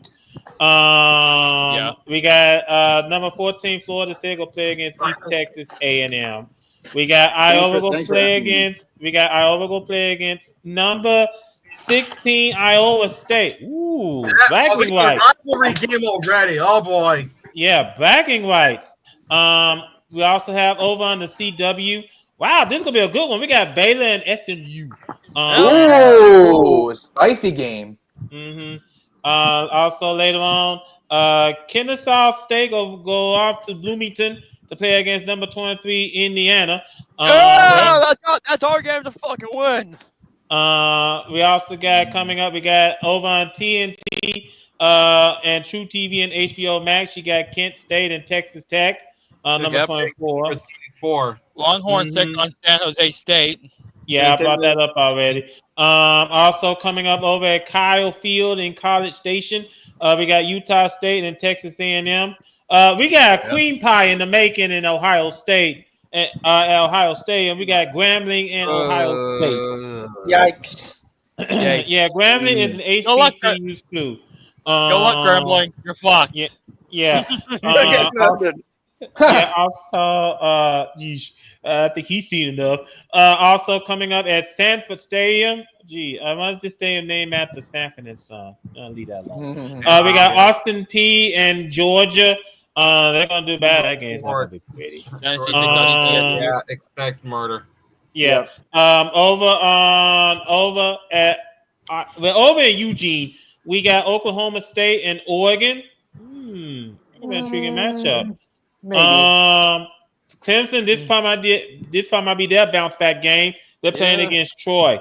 Later on over at Kroger Field, we got Ole Miss and Kentucky. The Ole Miss Rebels, number 20. Yeah, we better not take this game lightly. That's all I'm saying. Over at Neyland Stadium in Knoxville, we got East Tennessee State and Tennessee. Boy. Also, let's not forget the Iowa and Iowa State rivalry game. Yeah, I brought that up already. Also coming up at 4:15 Eastern, 3:15 Central. Over in the swamp, we got South Florida and Florida. Oh boy, possible potential upset. Let's see. We're going down with the bad blood in Florida. Yeah, man. Let's see what happens with him in South Florida. It's gonna be very interesting. Predicting a possible upset. It's possible. Over in Salt Lake City, we got Cal Poly and number 25 Utah. Later on over at Miami Gardens, we got Bethune-Cookman in Miami. Oh, geez, that game's gonna get ugly. Yeah. Next. Yep. Also over at Columbia, we got South Carolina State and South Carolina, number 10 in the country. That's gonna be interesting. Also over at Tiger Stadium, we got La Tech and LSU. How you feel, Jacob? It's gonna be easy. Come on. I'm not saying anything. I feel like I don't need. Hold your breath on that one. Yeah. I don't need to say anything because I feel like I just don't need to talk today. Yeah. Also coming up over at Starkville, we got number 12 Arizona State and Mississippi State. Mississippi State. I wish you luck. That's all I'm saying. Yeah. Under the lights, we got number 15 Michigan and number 18 Oklahoma. Oh, that's a big one. That's gonna be a good one. And to finish off the evening, University of Louisiana Monroe, you had to beat the sacrificial lamb because you're playing against Alabama, a pissed off Alabama. Yeah, so that's all it is. Well, Grandma, this is the Murder Bowl. And I just think that. All right, we got it all done. Yeah. Yes, we do. Yeah, all right, let's go. Here we go, boys. Event time. Move. Yeah, here we go. First and foremost, let's go ahead and brace ourselves.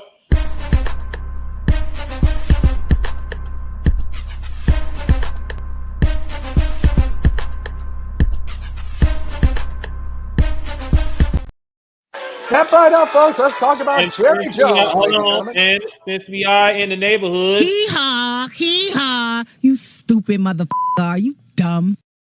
What? Give me that mic. Give me that mic. Give me that mic. I'm not even gonna waste time. Let's roast Give Jerry it.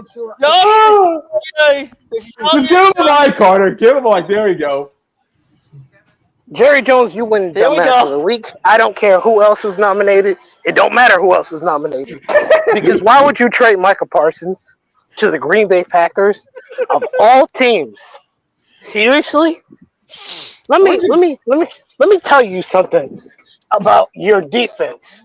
I'm gonna go hide With Micah Parsons, the Cowboys were very good against the run. In fact, they were top 10 against the run with Micah Parsons for quite a few years. Kenny Clark against the run.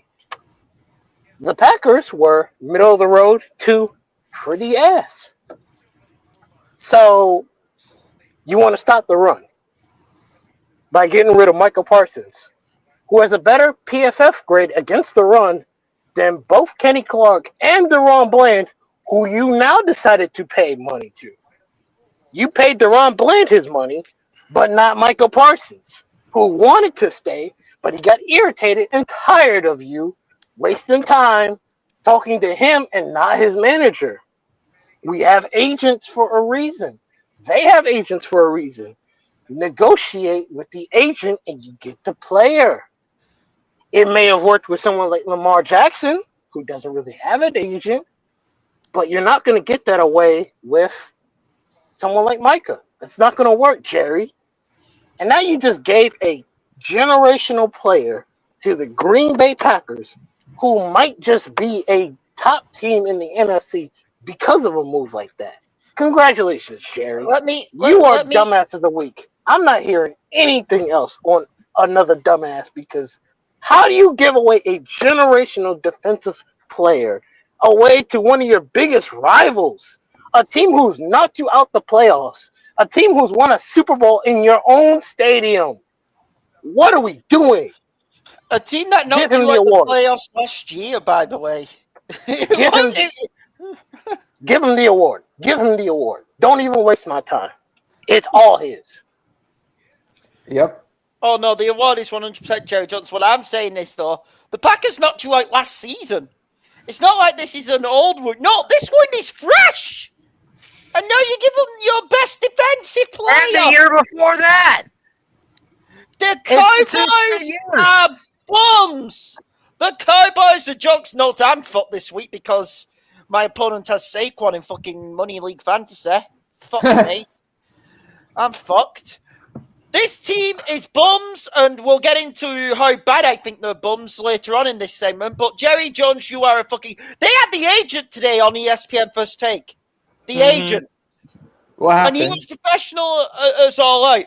But even he said there was a deal to be made. They never got in contact with us. I tried contacting Stephen Jones and the people in charge of contracts in Dallas. They didn't get in contact with Micah's agent. Wow. Reap what you fucking sow. Fuck the Cowboys. Now you want to Jerry Jones really tried to negotiate with a player instead of the agent, which is a no-no in the NFL, because that's not how you do business. You moron. You should know this. You are the reason why this team will never win another Super Bowl, because you don't want to put your ego at the table and sit down and just retire. I hope the Cowboys never win a Super Bowl for as long as you're there. I hope they continue to suck until they get rid of you. No, because that's the only way they're winning anything. Cody, shut up. Let me talk. Jerry Jones says is the best interest for the Dallas Cowboys. Like, cut me a break. I remember a couple of interviews. You said that you sold your soul to God Himself to win a Super Bowl with Barry Schwartz or whatever fuck his name is back in 1995. Okay, 1995. And you said you keep trying to go talk to the big man to reconstruct the deal. I don't think you talked to the big man upstairs. I think you were talking to the dude downstairs. You the fucking devil. moron. Well, because all you did sold your soul to the red man, and now you're paying the price paying the price. It don't even matter who he sold to. It just matters that he can't win shit for as long as he will continue to be there. That is the entire point of this whole thing. Yes, the Niners haven't won shit since '94 either. But guess what they have done? Gotten to the Super Bowl more times than you have. So guess what? You're in the same spot that you've continued to be in for the past 30 years. Never winning anything, no matter how bad your fan base wants it, and they are begging and pleading for a reason to believe in this team. And you continue to stick your middle finger up in the air at your fan base, and you continue to fail them. There is nothing more anybody needs to say.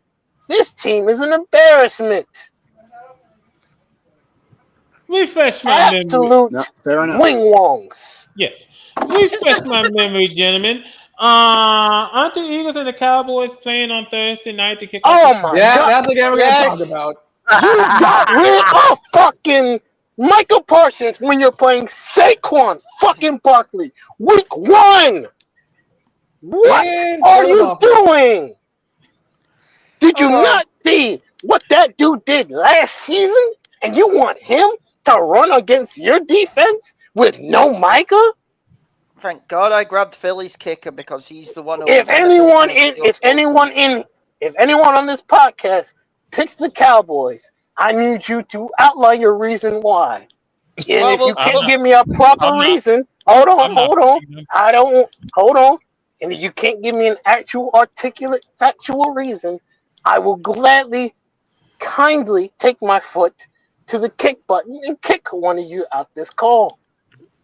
Well, we'll get on to picks in a few minutes. I think we're going to get on to picks. No, I was going to say... Hold on. Let me also bring this up. Very interesting. Pretty soon it's going to be time for everyone's favorite game. Everybody laugh at the Cowboys because this season is going to get ugly. Deron Bland got his money, but not Micah Parsons. Jerry Jones. Yeah, who the hell's Deron Bland? Who the hell's He's a cornerback on the team. Yeah. Hold on, Cody. Let me just also bring this up because with the man whose ego is so big, is bigger than the state of Texas. Good news, Nico Harrison, you're off the hook. No, he's not. No, he's not. He sees it clearly as bad. No, he's not. Get out, Carter. Carter, you getting Samoan spiked through this phone screen. What are you doing again? I said Carter. Did you hear what he said? No, he said Carter. Off the hook. No, the fuck. Now hold on, Cody. If you want to get Samoan spiked, be my guest. I was going to. No, hold on, Jamal. Hold on. He's already been Samoan spiked because the Colts are playing Daniel Jones. We'll talk about that. We'll talk about it in the predictions. Yeah, in the prediction, yeah. Now what are you trying to get out, Cody? Well, Cowboys traded Micah Parsons, but Jerry Jones confirmed that he is fucking injured. Oh yeah, he'll be playing. There's nothing to worry about. Ooh, he has a slight back tinge. Ooh, that's supposed to be a big problem. They weren't supposed to keep him anyway. And it's gonna be tough for a lot. It's gonna be tough. I don't want any excuses for Jerry Jones. This was a stupid trade. Anyway, we're going to be getting into week 1. Are we getting into week 1 picks and then doing season picks? Before that, we got to finish up the Vegas line because we got the Vegas lines. Before that, hold on, Jacob. Before that, we have some more news. Rashid Rice has been suspended for 6 games this upcoming season. Oh yeah, they finally put the hammer down on Rashid Rice and gave him his bop. It's now 6 games instead of Kansas City saying, no, we don't want him suspended. We don't want him suspended. Tough titties, kick rock and suck dick. 1 game, 6 games, 2 games, 6 games, 3 games, 6 games, and if you say 4, I'm gonna make it 12. Fine. Raji, yeah, you're gonna be suspended for 6 games. This is ridiculous. I'm going for a drive to clear my head. Wait! I love it. What happened? To be honest with you, I don't think it's going to hurt them that badly, considering, I don't know, they still have Xavier Worthy. Yeah. They have Hollywood Brown. Mm-hmm. They're going to be fine without Rashid Rice. Rashid. This is still Kansas City. For as much as flack as people will give them, and I get it, this is still the best team in the AFC. And until proven otherwise, there's no conversation we need to have right now. All right. Let me go hit this real quick because Evan did his 32 for 32. We also threw in Philadelphia since he's doing that tomorrow. We throw that into the list too. So first and foremost, he started off with Houston, 9.5. Considering that they're the only team in the AFC South that might actually do something, I'd probably give them the 9 wins. Over 10.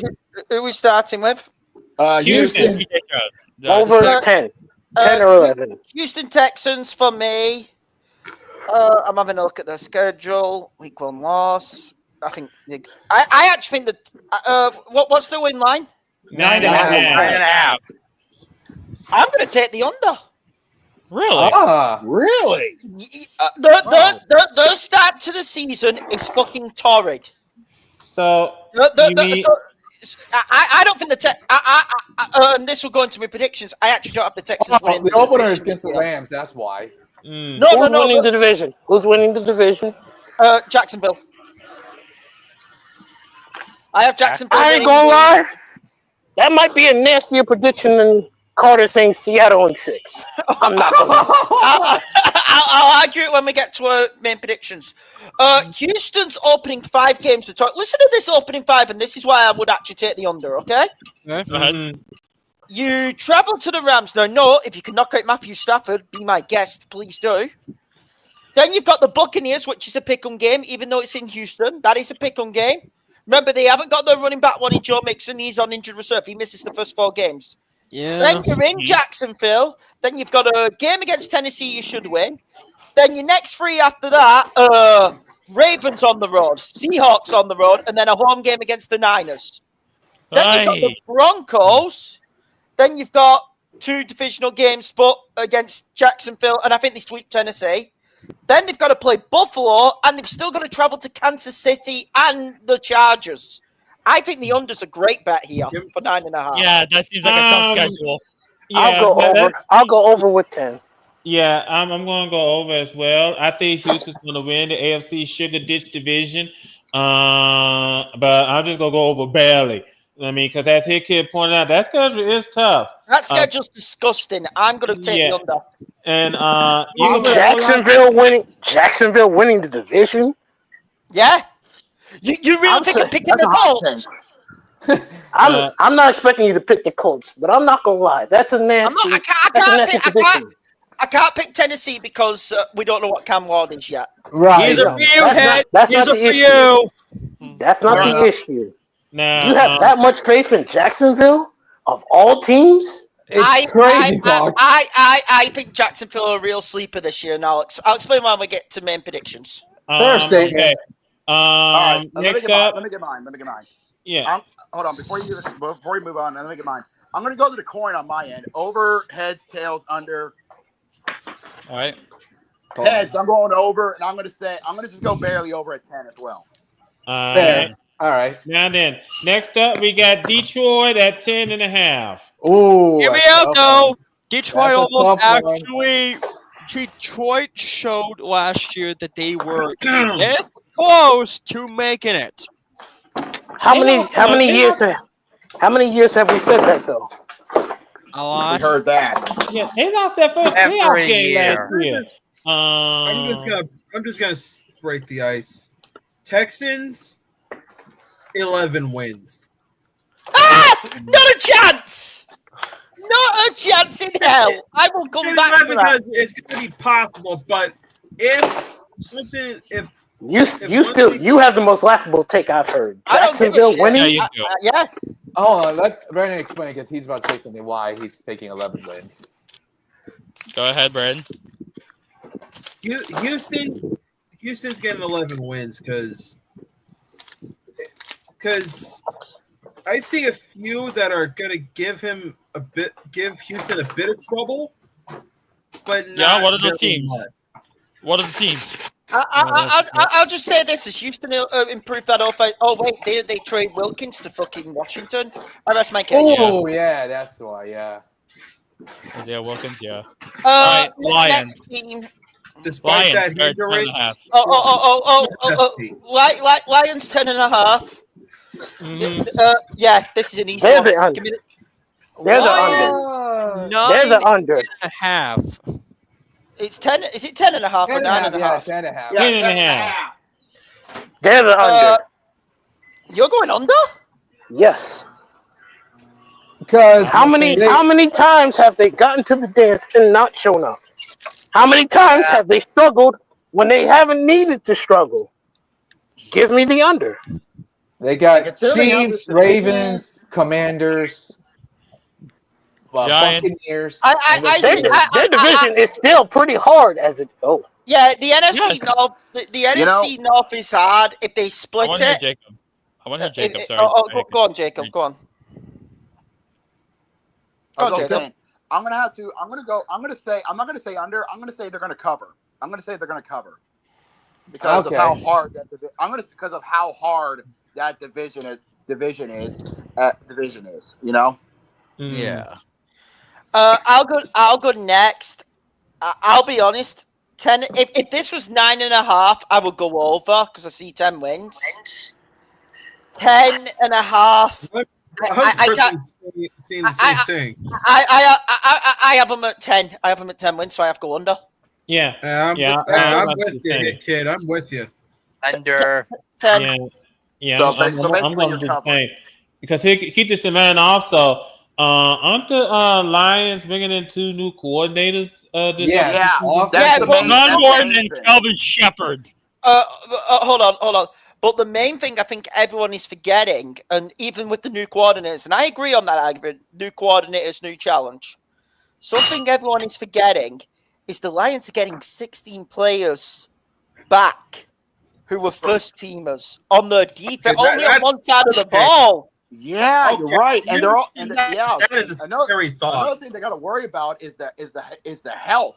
Can they stay healthy as if well? If the Lions remain healthy, this is still, in my opinion, fuck it. I'm gonna go on my gut. I'm going over. I'm gonna change. I'm gonna go over. I'm gonna go on my gut on this. I rate this Lions team. I'm gonna say 11 wins. I'm staying at 10. I'm helping. Wait. You got to get to me because I have something. I have like a lot to say on this. I said, you are the newest member. You are the newest member the bandwagon of the Detroit fan club. So it's there. The winning line is 10. Yeah, I said 10.5. 10.5. Honestly, it depends if our OC and DC aren't deers and fucking headlights. You did talk about that on Discord, so yeah. I don't think it's the talent's fault. I don't think it's the coach's fault. It just matters if the OC and DC can put the puzzle together. If they do, I'll push 12. But the minimum is 11 for me because I feel like that our OC and DC are probably going to be like, what does this do? What does this do? What does that do? They're just going to be pushing buttons to see what fucking works. Yeah, I'm going to have to speed this along because we still got the predictions to come. And then we got to talk about the games coming up, so I'm going to push this along. Rams, 9.5. Under. I can't see him. Wow. I can't see him covering. I'm going under. I can't. Who's this? Rams. LA. 9.5 is a very generous number. I'm going under because if the defenses can go at Matthew Stafford, they can probably take him out long term. That is if Stafford is healthy. If Stafford's healthy, this is an easy over. I'm sorry. Yeah, Stafford healthy gives you 10 wins easy. I'm sorry. Do they have the Eagles or Commanders? They got the Eagles week 2. Yeah, week 3 actually. Week 3. Here's the truth. Remember, all of the NFC West have to play the NFC South. That's why I really fancy the over anyway. But with the Rams, it's the question of Stafford. I'm going to say just the over. I'm going to take 10 wins, but I'm not confident in it. If Stafford gets knocked out, then I'm immediately betting the under. No, I don't blame you. It's all riding on Stafford's health. Yeah, I'm already writing the under because if the defense could get to Stafford and he gets injured, game over. All right. I'm betting on that. All right, then. Let me speed on. Baltimore, 11.5. We lost Josh. Let's get Josh back. We need to get Josh on under. Quick. I'm gonna go under because You're crazy. You're crazy. Why? I want to hear this reason. Go ahead, you Patriots boy. Go ahead. I want to hear this. I want to hear why you said under. I don't trust Baltimore. I just cannot trust. I just cannot trust the Ravens anymore. They have proven themselves to be. Okay. Well, speaking of the devil, Jamal, Garak said under. All right, let's let Jamal catch up. Jamal, Rams 9.5 over under. That division is tough. I'll give them the over, but barely. I agree. Right. I just barely. Ravens, what was the number at Carter? 11.5. 11.5. Our division is what it is, and the Ravens are wonky. 11 is fair. We're still winning the division. Gurak has some balls saying they're going under. Yeah, Gurak seems convinced you're going under. By how much? How much, Gurak? What are you thinking the Ravens are finishing? I'd say 10. I'd say 10.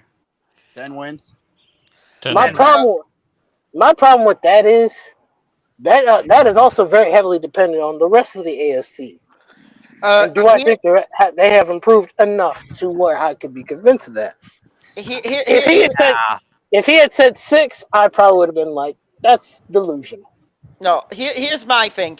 I think this all comes down to week 1. If the Ravens beat the Bills, I'm going to take the over.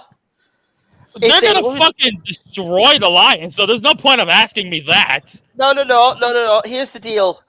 Ravens played the Browns twice. I have them sweeping the Browns. I have them sweeping. Absolutely. I have them sweeping Pittsburgh. Yes, I know. In fact, I'm just going to be out with it. The Ravens really shouldn't lose to their division, but I have them maybe just losing 1 against the Bengals. That's 5 wins. Yes. They'll lose at least 1 more division. All right. Well, so you think they'll go? I think the Ravens will go 5-1. That's just me.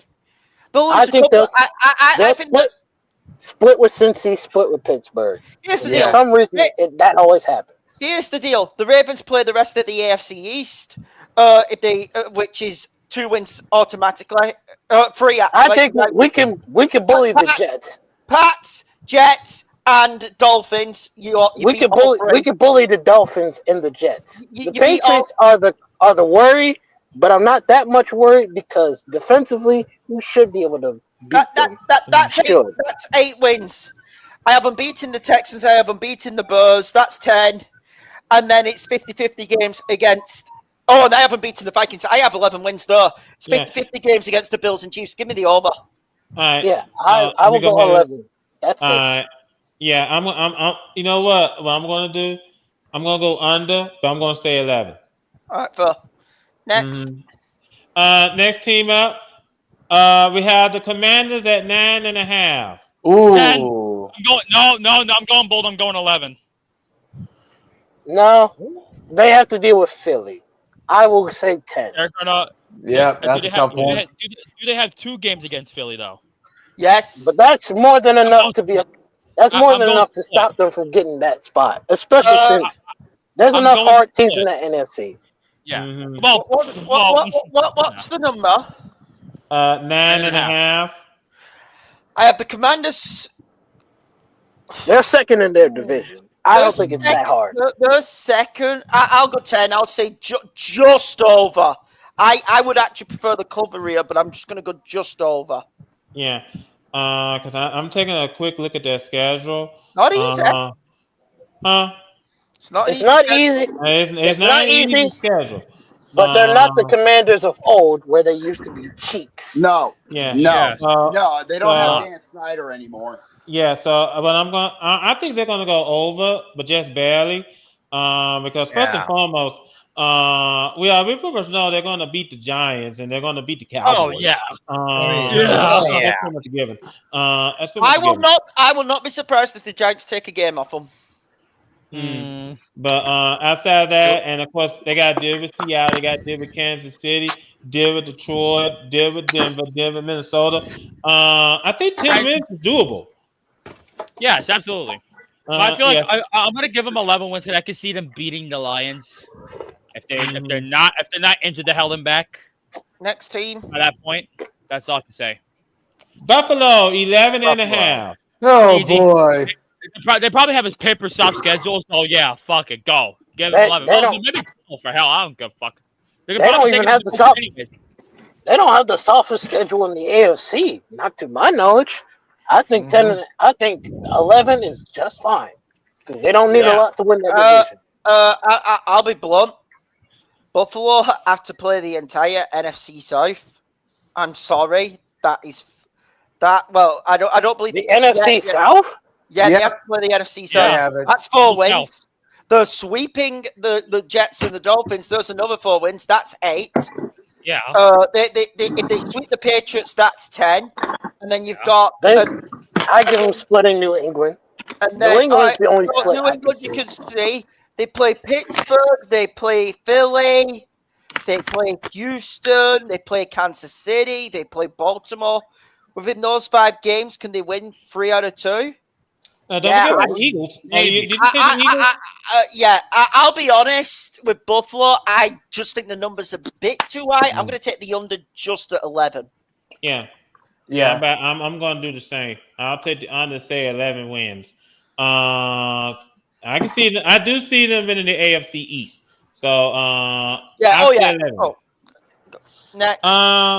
Kansas City at 11.5. Over. Because Kansas City overachieves even when they 13. I can see that. I could definitely see that. Especially this team had Matt Nagy, a less performing Patrick Mahomes, and still only lost 2 games. I'm sorry. They can have the over at 13. Yeah, I can. Hold on here, kid. I can see that because I could definitely see the AFC West rolling over. I'll be blunt. Chiefs over, and this isn't even close for me. Yeah. Now I know Evan's bold take is that Kansas City won't win a playoff game. That's a joke. What?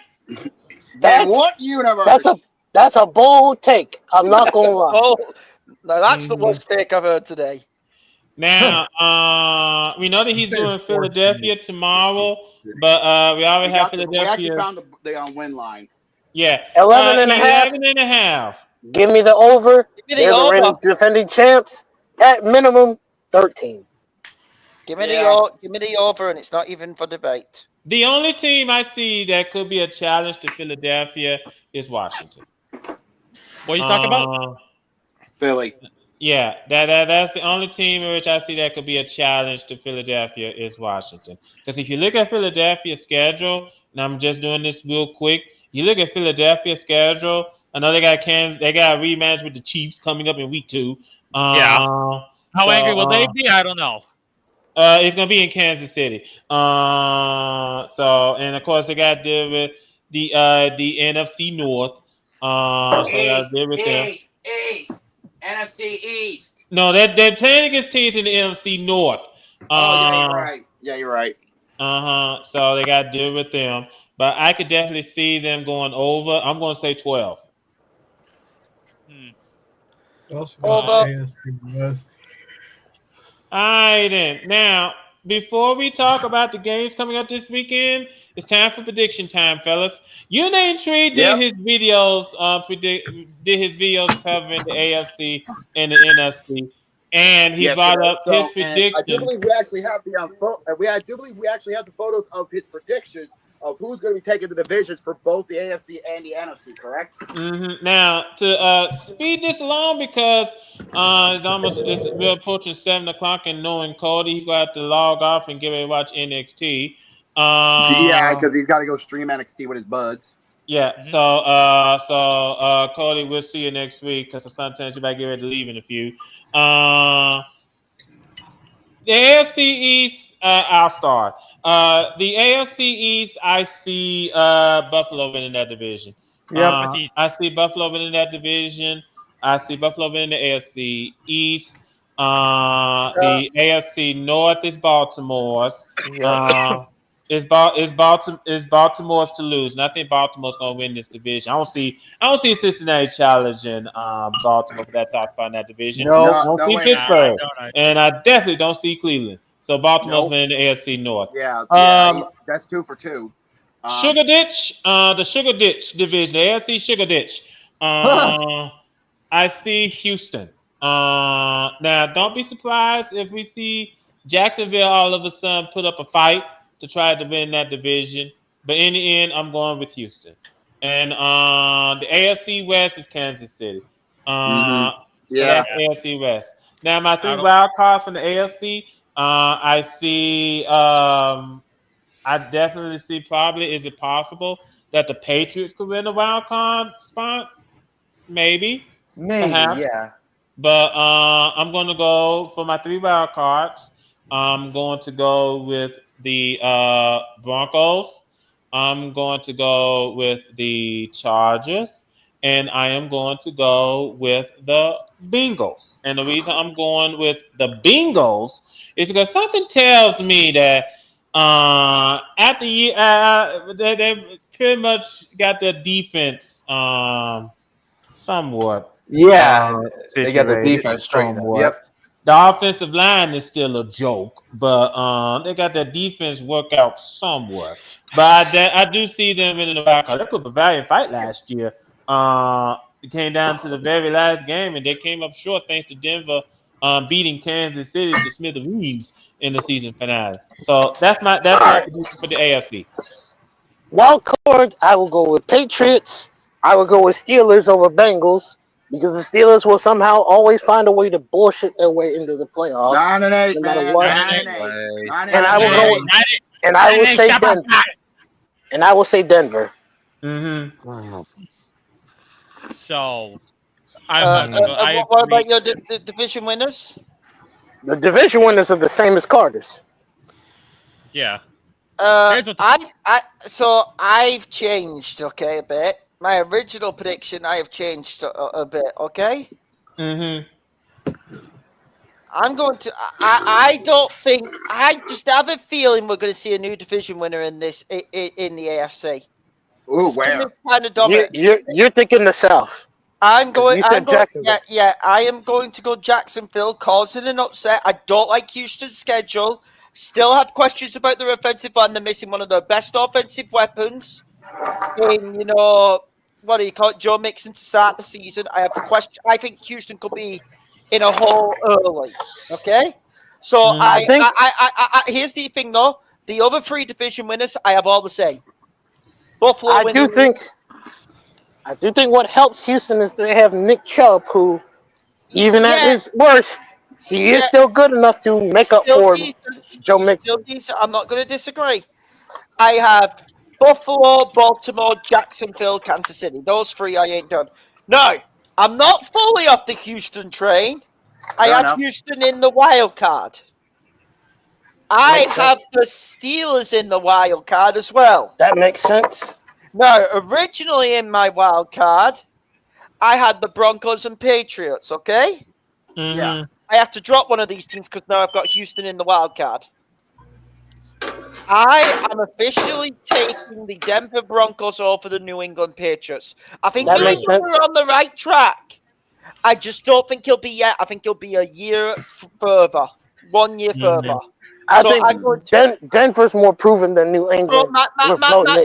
My wild card is Broncos, Steelers, and Texans. And my division winners are Buffalo, Baltimore, Jacksonville, Kansas City. That's good. Next for the AFC. Who's going next? All right. I agree with the division winners, but for my wild card, I'm gonna go with Broncos,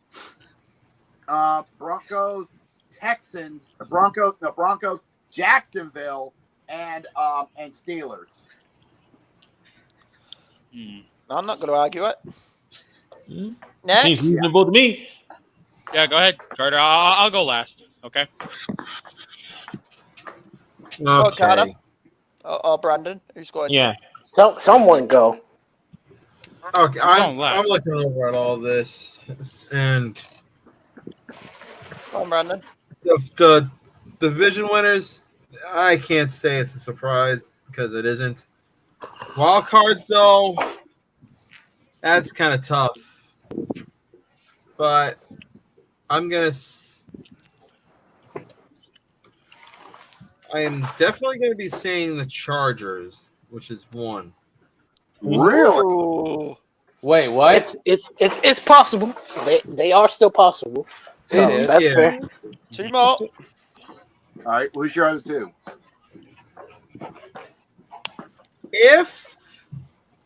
I'm saying the only reason I'm picking them because it's a huge if. If this team picks themselves up, who knows what can happen in the long run? But I see this as a long shot. But here in the schedule, it's not. I just don't see a big possible. Go ahead. Say it. If you say the Jets, I'm gonna fucking kill you. You just said it for me, idiot. No.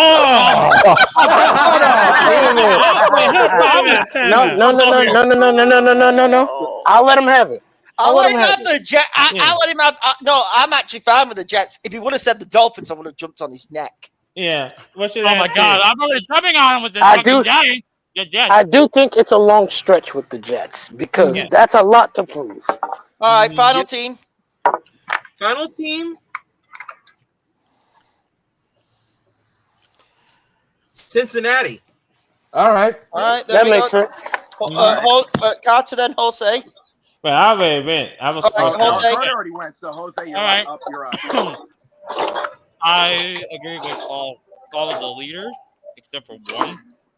Always changing the leader. Yeah, I'm changing the South, and you know what? I'm probably gonna get a lot of hate for this, but guess what? I don't fucking care because I feel like if somehow it's not his fault, it's the Giants' fault. No, you're not gonna. Wait a minute. Don't you dare.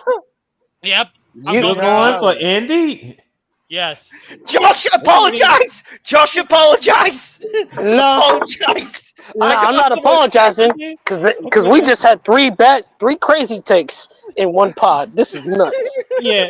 Go ahead, defend it, Jose. No. I'm gonna be a troll about this. All right, Jose.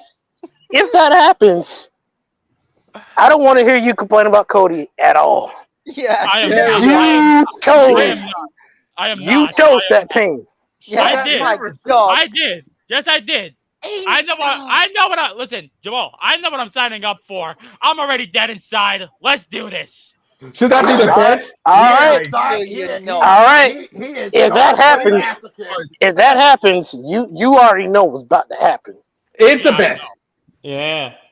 All right, go on your wild cards. I do have Houston taking the wild card slot, though. Okay. All right, two more. Look at Guruk. Nuts. Jacksonville not getting a wild card spot, but the Colts. I feel because the thing because I still don't trust that O-line on Jacksonville because if any defense goes to Trevor Lawrence and he gets knocked out, they're done. All right, two more. All right, who's your other That's two? what I'm saying. All right, my other two, Chargers. Mm-hmm. That's fair. Yeah. And lastly, Cincinnati. All right. Okay. All right, fine. Who's Gerard picking? Because we've not heard Gerard. I don't think you got yet. For the wild card, I mean the divisions are pretty much they're wrapped up. I pretty much agree with the divisions. Okay then, wild cards. Yeah, wild cards. I'm gonna go Jacksonville. LA and I swear I'm not saying this out of bias. New England. Out of spite? I swear to God. I'm fine with I mean, the offensive line was all right, fair. that's fair. Fair All right, enough. then. NFC. NFC time. All right, then now for the NFC. I'll start. East, Philadelphia, no question. I won't accept anything. I won't accept anything less for an answer. So Philadelphia wins the East. North, you know what? I'm going to give it to Green Bay. Especially after they made that. Because of Micah Parsons. Yeah. You know.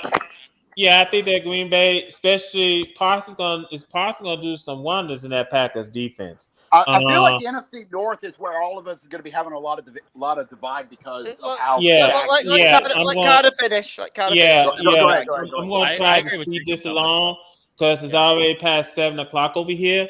I know it's already past 7:00 over there. Let's go. So I think Green Bay is going to win the North. South, Tampa. Unless Atlanta or Carolina decides to put a fight, Tampa Bay wins the NFC Dookie Mountain, which leads me to the West. Oh boy! Now, oh boy. Okay, so first and foremost, I think the West is going to come to between the 49ers and the Rams. Although I do see Seattle probably might put a fight between these two teams. Arizona, I think they're gonna wait until Kyler Murray gets through playing Call of Duty. But he might be switching to Battlefield soon. Yeah, true. So I think you know what? I'm gonna go with your name tree. I'm gonna say San Fran will win the NFC West. My wild cards are going to be Detroit. It's going to be Washington. And it's going to be the Rams. Okay. Jacob, right. You go next. All right. Okay, I'm going to go next. So I agree with Carter on the East. It's Phillies to lose all day, every day. Jacob, go. Yeah, as I was saying. I agree with the East. Yeah, it's Phillies to lose all day, every day. The North is where I'm going to have to switch it up because, like I said, the North is basically stacked to the gills with talent. Yes, it's a bloodbath. Yeah. So I'm going to switch it up. I'm going to say it's going to go to Detroit. I say the North is going to go to Motown because they have the talent, and I think the coordinators is going to step up and actually do work. Okay. Okay. The South. Yeah, I agree. Tampa Bay is going to take it. I doubt Atlanta and Carolina is actually going to do anything. You ain't talking about the Saints. Dude, don't get me started on the Saints. I'm already settled in on 0-17. So fuck off. The eights are back. Let him keep going. You know what? Get the tackle bag ready, Jacob, on Sunday. Yeah, I'm already getting my paper bag and everything. Now to the West. That's where I'm gonna have to think on this one. Do I really trust the Niners trust the Niners, or do I go with the Rams, or the Cards, or even the Seahawks here? Okay.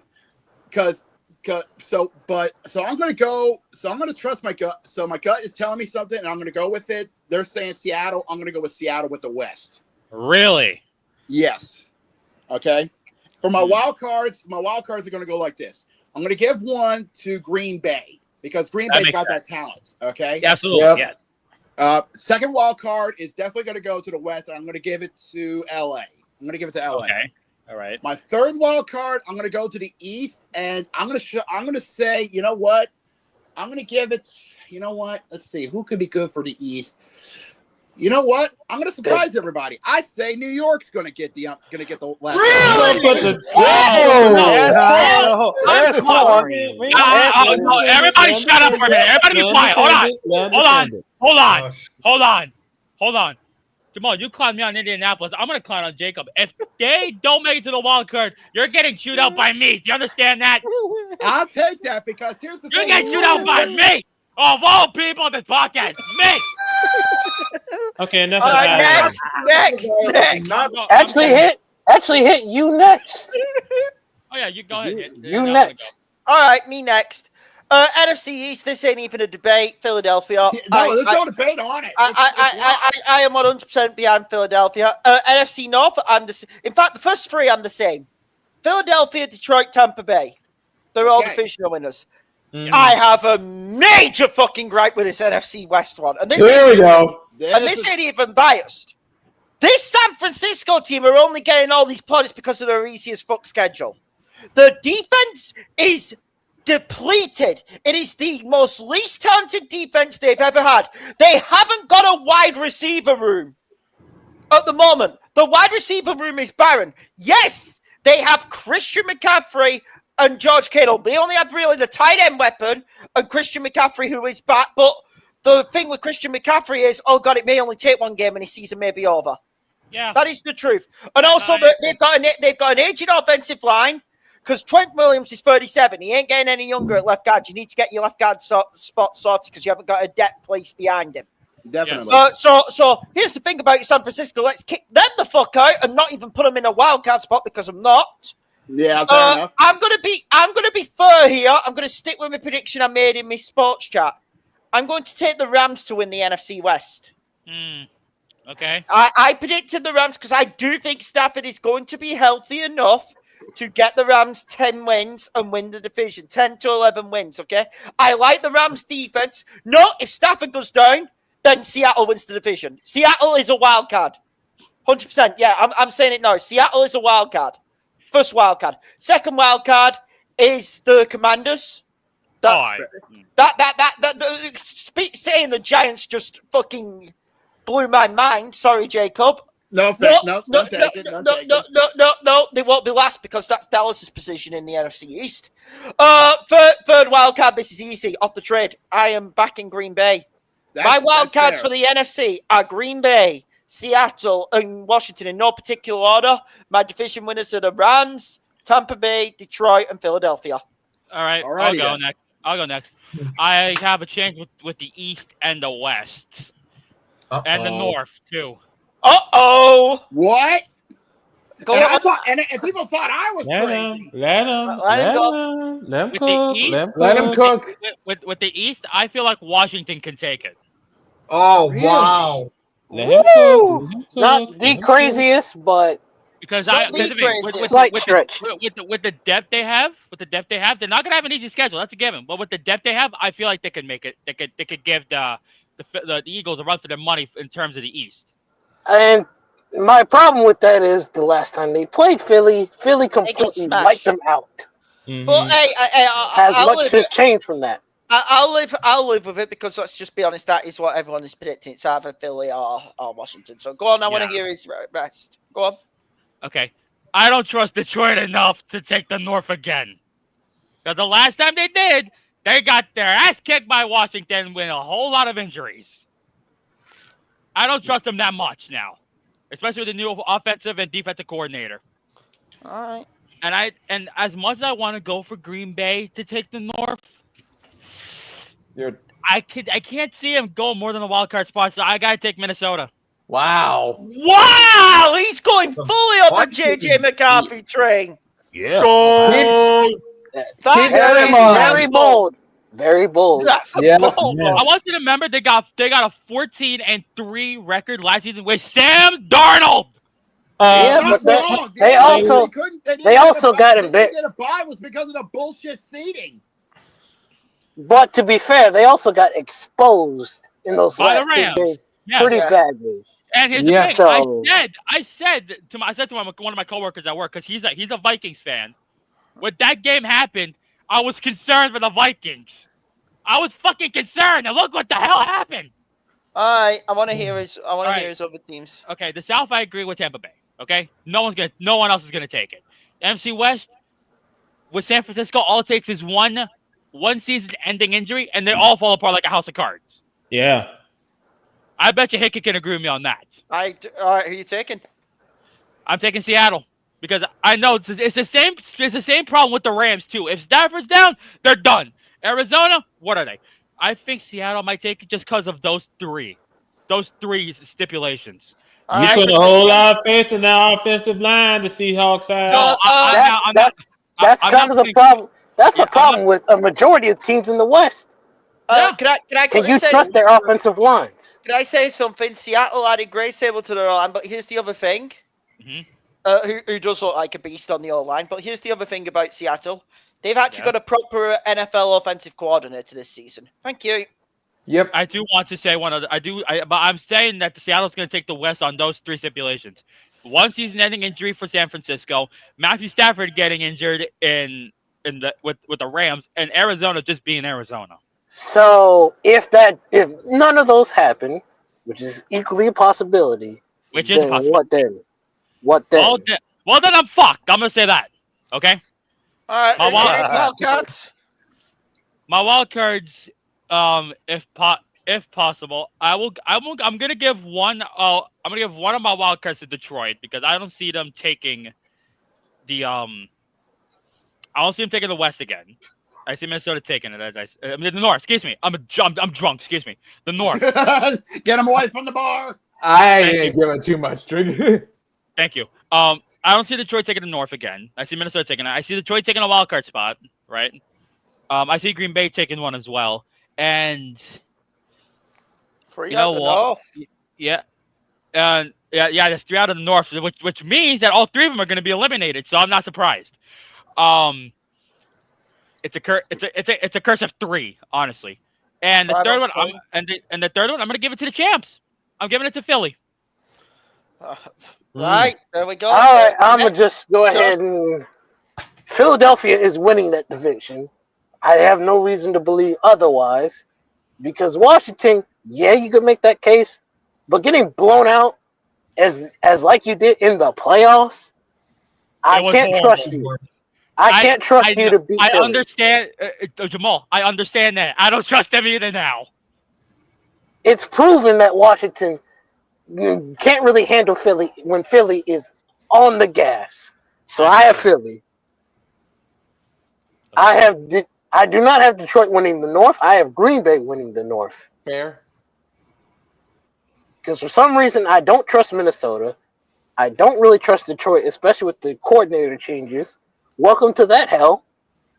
And the Bears are too much of a what-if scenario right now. They are. Yeah. Mm-hmm. The South ain't changing.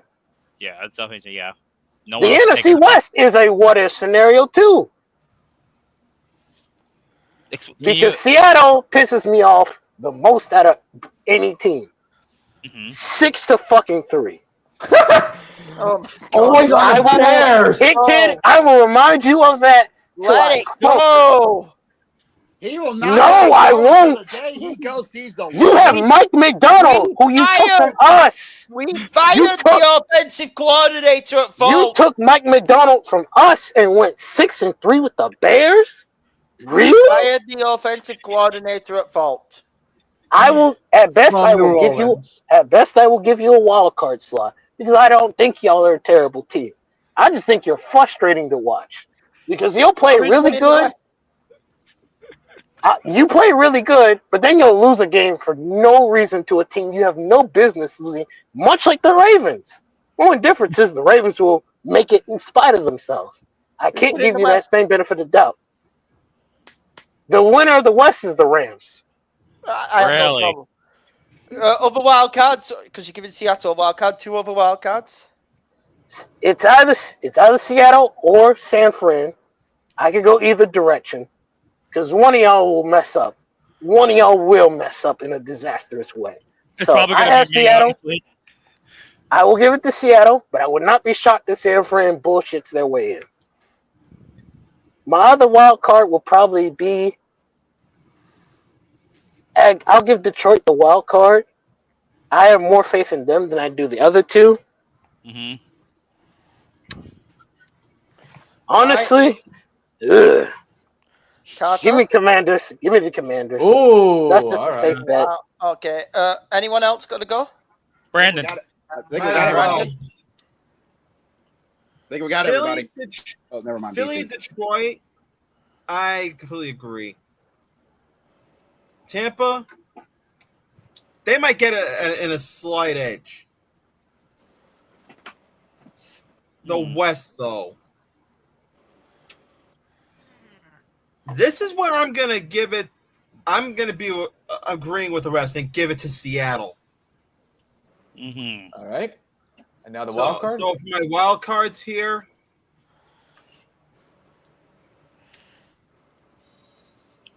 I'm highly skeptical on Big Blue, so I'm giving it to Washington. I don't blame you. All right. The other two, it's going to be Minnesota. All right. And lastly? And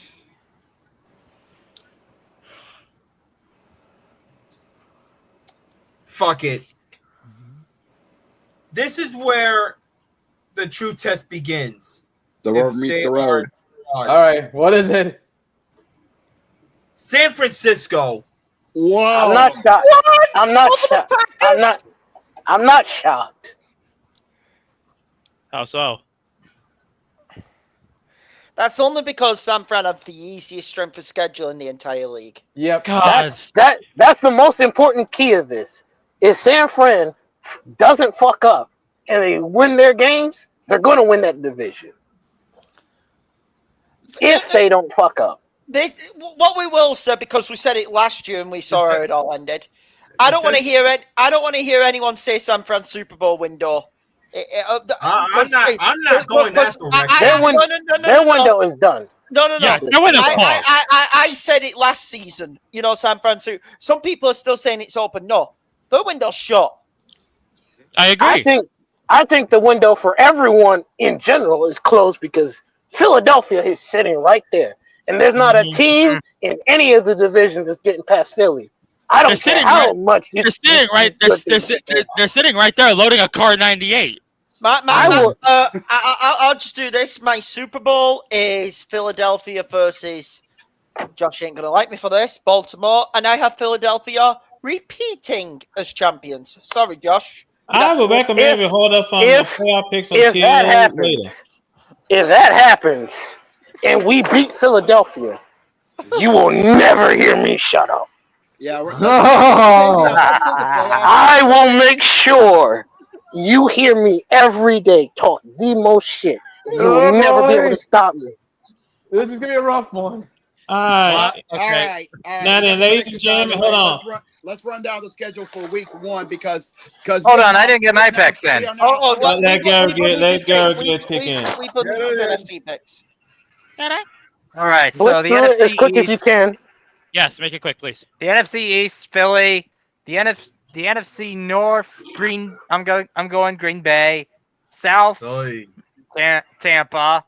West, I'm gonna go LA. The wild cards, I will go in no particular order. Washington. Oh man, the West. Oh man, the NFC is tough. Washington, Detroit, and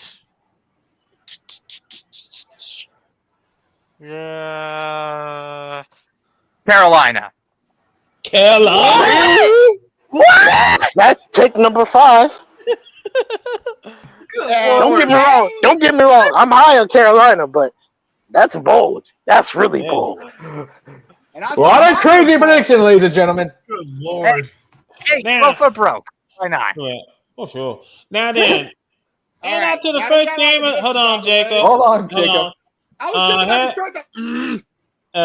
Easy. Hey, don't get your panties in a knot. Calm down. I want to start running down the schedule for the season. That's about to get ready to do the same thing. Yeah. Coming up, ladies and gentlemen, this Thursday, the season will kick off over in Philly at the Lincoln Financial Field. We have the Cowboys and the Eagles. Easy. Hey, winning that. Wait. Here's the good thing. Here's a good thing for the Cowboys. What is it, Jose? At least they get to attend the championship celebration. Unfortunately, it's not theirs. Whoa! Wow. We'll see somebody else get rings, but not them. Hey. That's one. I'll just be blunt. This is the ass beating of. This is one of the. This is a sweep. This should be a sweep. This is not even a conversation. This is one of the ass beatings of the week. I'm personally hoping though that it's mostly done by Jalen Hurts and not Saquon because I'm playing against Saquon in week 1 of fantasy. I'll say this. Hold on. Jacob, I'll say this. I want people to go through the rest of the schedule, though, so continue, Carter. Anyway. Yeah, I was about to say, I'll say this. If the Eagles struggle in this game, Nick Sirianni, you better start looking yourself in the mirror. Anyway. Philly win. Philly win. Easy sweep for Philly. Yeah, it's basically Philly across the board. Anyway, coming up 24 hours later. Oh boy, this is gonna hurt a lot over at SoFi Stadium. This game is Brazil. Oh, Brazil. Take it away, Carter. If in Brazil for the Brazil game, the São Paulo game, we got the Chiefs and the Chargers. Chiefs. It's probably not. It's probably not even gonna happen. They're probably not gonna be able to do it next year, or at least they won't do it on a Friday night because of legal debacle. We will cross that bridge when we get there. I have the Chiefs winning. You can see this game. By the way, you can see this game on YouTube. Tom Grossy's gonna do commentary. Now on his own channel, I believe.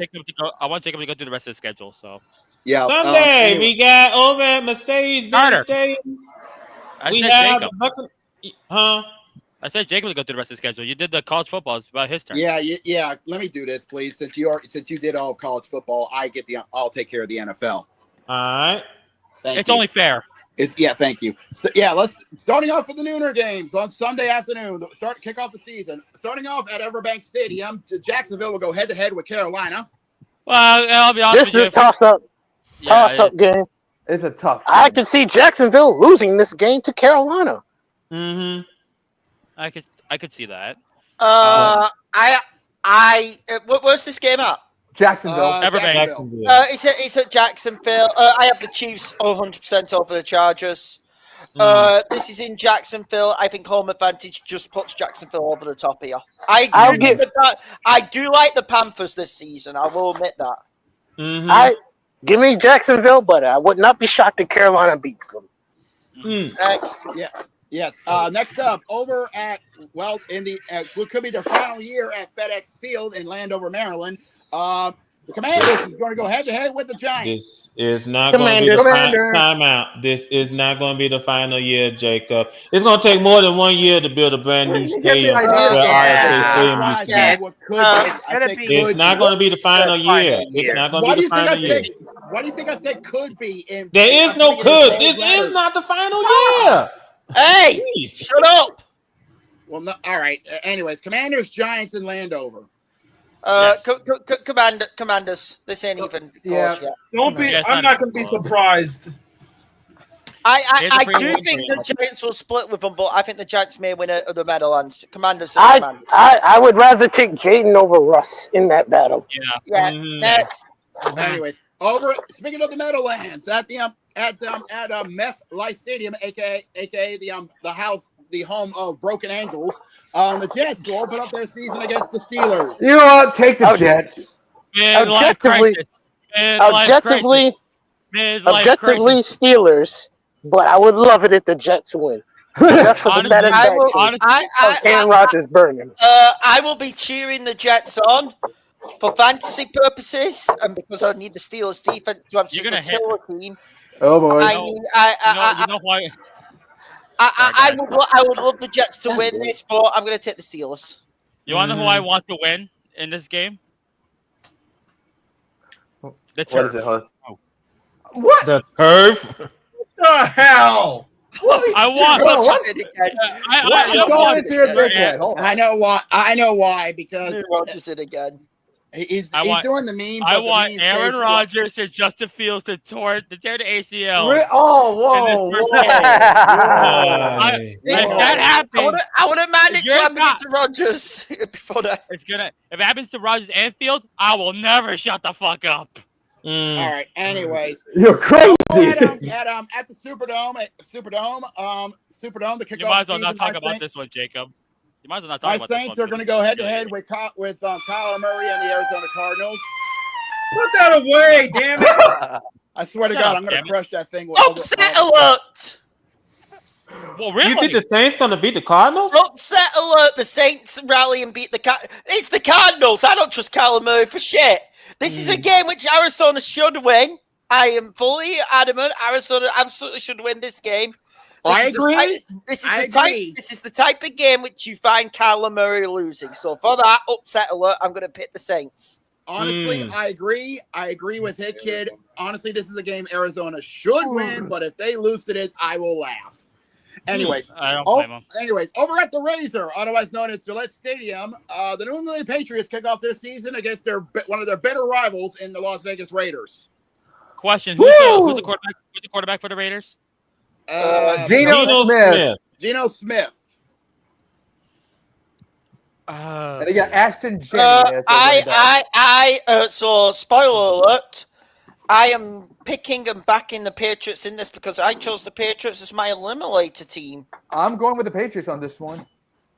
I'm going with Las Vegas. I chose the Patriots as my I chose the Patriots as my eliminator team pick to beat the Raiders this week. I still feel like the Patriots aren't ready.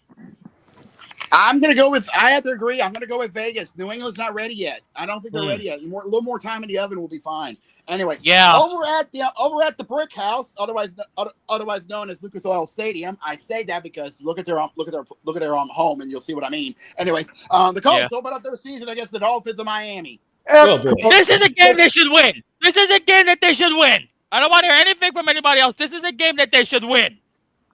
Okay. This is a Jonathan. Miami's defense is still suspect as fuck. This is a Jonathan Taylor massacre job. Carrying Danny Dimes on his back. This is the fault. If Daniel Jones can prove that's the John's fault, not his, they should easily beat them. If not, I have a lot of fucking questions. Yeah, I just want to point this out. This should be the Jonathan Taylor showcase. That's what I think of what this is going to go. This should be the Jonathan Taylor showcase. Anything less, and the Colts will be in trouble. Most definitely. Then over at Brown Stadium, I don't think they have a sponsor. Oh God! Huntington Bank Field. Oh, First Bank Field. Thanks. Huntington Bank Field. Oh, Huntington Bank. Oh wow! They actually got a sponsor. How lovely. It ain't gonna help them. They're kicking off the season with the Battle of Ohio as Cincinnati goes head to head with Cleveland. Oh, Cincinnati should, and so it should easily win this one. Honestly, the Browns are. I'll be the first one to tell you all. This will be the first game in which we're going to see someone be pummeled to dust. It's not. Oh, hold on, stop. It's not like the Browns have already done that already. When they Deshaun Watson. I'm gonna shock folks. Browns. I swear to God, if you pick the Browns, I'm gonna punch you. He said shocker, so I can tell what Hitkitt's gonna say. I'm gonna send this finger knuckle right in your goddamn nose. I'm still gonna pick Cincinnati, but I don't think this is a beatdown. I think this is a squeaker. Let me explain what I want to hear. Hold on. Go ahead.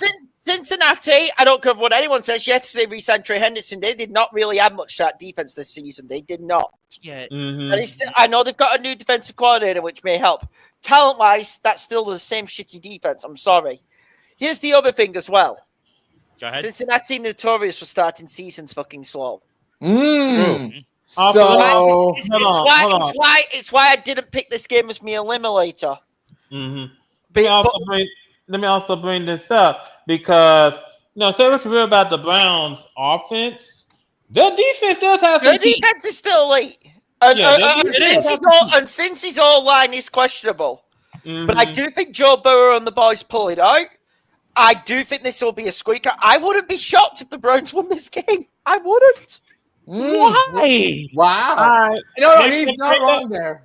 Yeah. If they lose. I'm picking Cincinnati. I'm not confident in that pick. Next. Yes. Rounding out the Nooner games over at Mercedes-Benz Stadium, the Falcons open up their season against the Buccaneers of Tampa Bay. Buccaneers. Whoever wins this game is winning the NFC South. I think the Bucs are the better team. Give me the Bucs. Falcons are very questionable. I'm actually gonna head off right now. So all right. Thanks for joining us, Derek. Take care, Gurok. Yeah, thanks for joining us. I think that for Tampa, let's see. Now they lost twice to Atlanta last season, and they still won the division because Atlanta decided to fall off the side of the earth. I think it's gonna be different this time. I think that Tampa Bay. I think they're gonna beat Atlanta. Wait, hold on. I can see that, but yeah, I can't ignore what Max said. You said it's gonna be the other way around, meaning that the Bucks are gonna win, but they're gonna fall off the face of the earth. Wait, what? I'm just making this logic. The Bucks are gonna win this game, but they're gonna fall off the face of the earth and have the Falcons win the South. Ooh, nah, I don't think so. No, that's putting a little bit too much faith in Phoenix. I'm not putting faith. I'm just saying, just because of logic on that alone. Okay, yeah. Wait. Is it Michael Penix, or is that one news broadcast team calls him Michael Penis? Geez. Yeah, I'm still looking for a new job. Go ahead, go to the next game, Jacob. Yeah. Anyway, get into the afternoon games, starting at 4:05. Over at Lumen Field, it is Seattle kicks off their season against the bitter rival Niners. All right, who's pissing me off and picking the Niners? Well, you know what? Well, guess what? You're gonna look at them. He's But I think he could agree with me on this one. A squeaker. You're nuts. If this was later in the season, I could see it. Who the fuck's Brock Purdy throwing the ball to, other than George Kittle? Good point. Yeah. The receiving core is absolutely demolished. Yeah, I know CMC's healthy, and he'll be playing week one. All it takes is for one hit off the Seattle defense, which, by the way, was I believe, a fringe top 10 defense last season. On paper? On paper was a top 10 defense last season. Added DeMarcus Lawrence to get to the QB. Added Nick Emery, who might be the next coming of Kyle Hamilton, to the secondary. I think Brock Purdy gets a harsh reality check. I think Seattle's offense surprised. Listen, I'm at the biggest batter of Sam Darnold. I'm iffy on that. Okay. But I still see Seattle there with Cooper Kupp as the receiver too. Torrey Horton's someone to look out for. We have the two tight ends, Banner and Abogo. JSN's still a number one. I think Seattle have too much from offensively and defense. I think Seattle just a more healthy team right now. Seattle win this. I'm not going to doubt you on that. On paper, San Francisco should win. But as I think I mentioned this earlier in my predictions for the divisions, it takes one good hit onto the Niners, and they'll completely crumble. So I'm banking on that, and I'm banking on San Francisco winning, but I'm also banking on that for Seattle to take the division. I think Seattle win this and really send an early statement. Next game. Yeah. Anyways. Yeah. Rest of your pick on that one, because it was only me. Yeah, I think everybody can agree it's Seattle's game, aside from Jose being Jose. Yeah. You know what? I'm gonna go for San Fran. That is two people I'll be on receipts to next week. Next. We'll make sure of it. We'll make sure we're printing them right now. Anyways, rounding out the 405 games. 4 or 5 games over at Mile High Stadium. I know they're in power. Something else. I can't remember. Power Field at Power Field. Thank you. Denver is going going head to head with the Titans of Tennessee. Easy, Denver. They're the better round. They're the better round. I think Hickey could agree. I know you're going to say this. They're the better, well-rounded team. Who trusted the mailman? No one does. And mailman. Wait a minute, is he out? Is he out for the season? This is an easy one. This is Denver.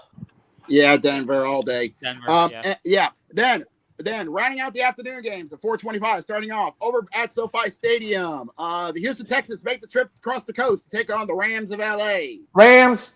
Houston. Yeah, you know what? Yeah, I'm actually going to agree with my brother here. All it takes is one good shot to Matthew Stafford, and they're done. That's what we got. This is the game where Stafford is not. Here's the thing: Stafford's going to be carrying a lot of rust. He's not practiced in this. He's not done any of the preseason workouts. Houston. So you're saying that Houston, top 10 defense. been that like that for the last couple of seasons. Do I have questions about their O-line yet? For me, it's more with Houston's offense. But defense-wise, I think the defense definitely gets to Stafford. And also, here's the thing, Nico Collins is back. I don't know who the wide receiver 2 is because Tank Dell, suffered that gruesome injury. Yeah, Tank Dell. I don't know who the wide receiver 2 is in Houston. But can CJ Stroud throw the ball on them? Yes, because the Rams secondary is garbage. I have the Texans in an upset. All right. All right. Rounding out the afternoon games over at the Frozen Tundra in Green Bay. Is Detroit making the short trip to take on the Packers? Huge. No one speak. Hold on.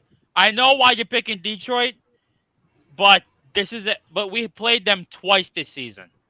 I say a split. This is a game we should lose mainly because of Micah Parsons. I can see that. What did you say, Hickett? Do you agree with me? I can see that. I can see a split. I see a split between these two teams. I think this is a tough game to call. Agreed. I'm going to say home advantage is enough here. I'm going to go Green Bay squeaker. Going Green Bay as well. I'm going to say Detroit squeaker as well. But but like I said, Detroit, but it's going to be a squeaker as well. It's going to be a very, very rough matchup to see. It only banks down if the OC and DC aren't deer in fucking headlights. I said that on Discord. I'll say it again until the heavens hear me. It depends on the OC and DC aren't deer in fucking headlights. Otherwise, it can't be a squeaker, but I'm going Green Bay on this one. Final games. All right, and now for the main event. The bloodbath. With Sunday Night Football, as we go to Buffalo and their brand new stadium as everything is. Well, I think their brand new stadium. I could be wrong. No, that stadium's not ready yet. Highmark Stadium. Okay,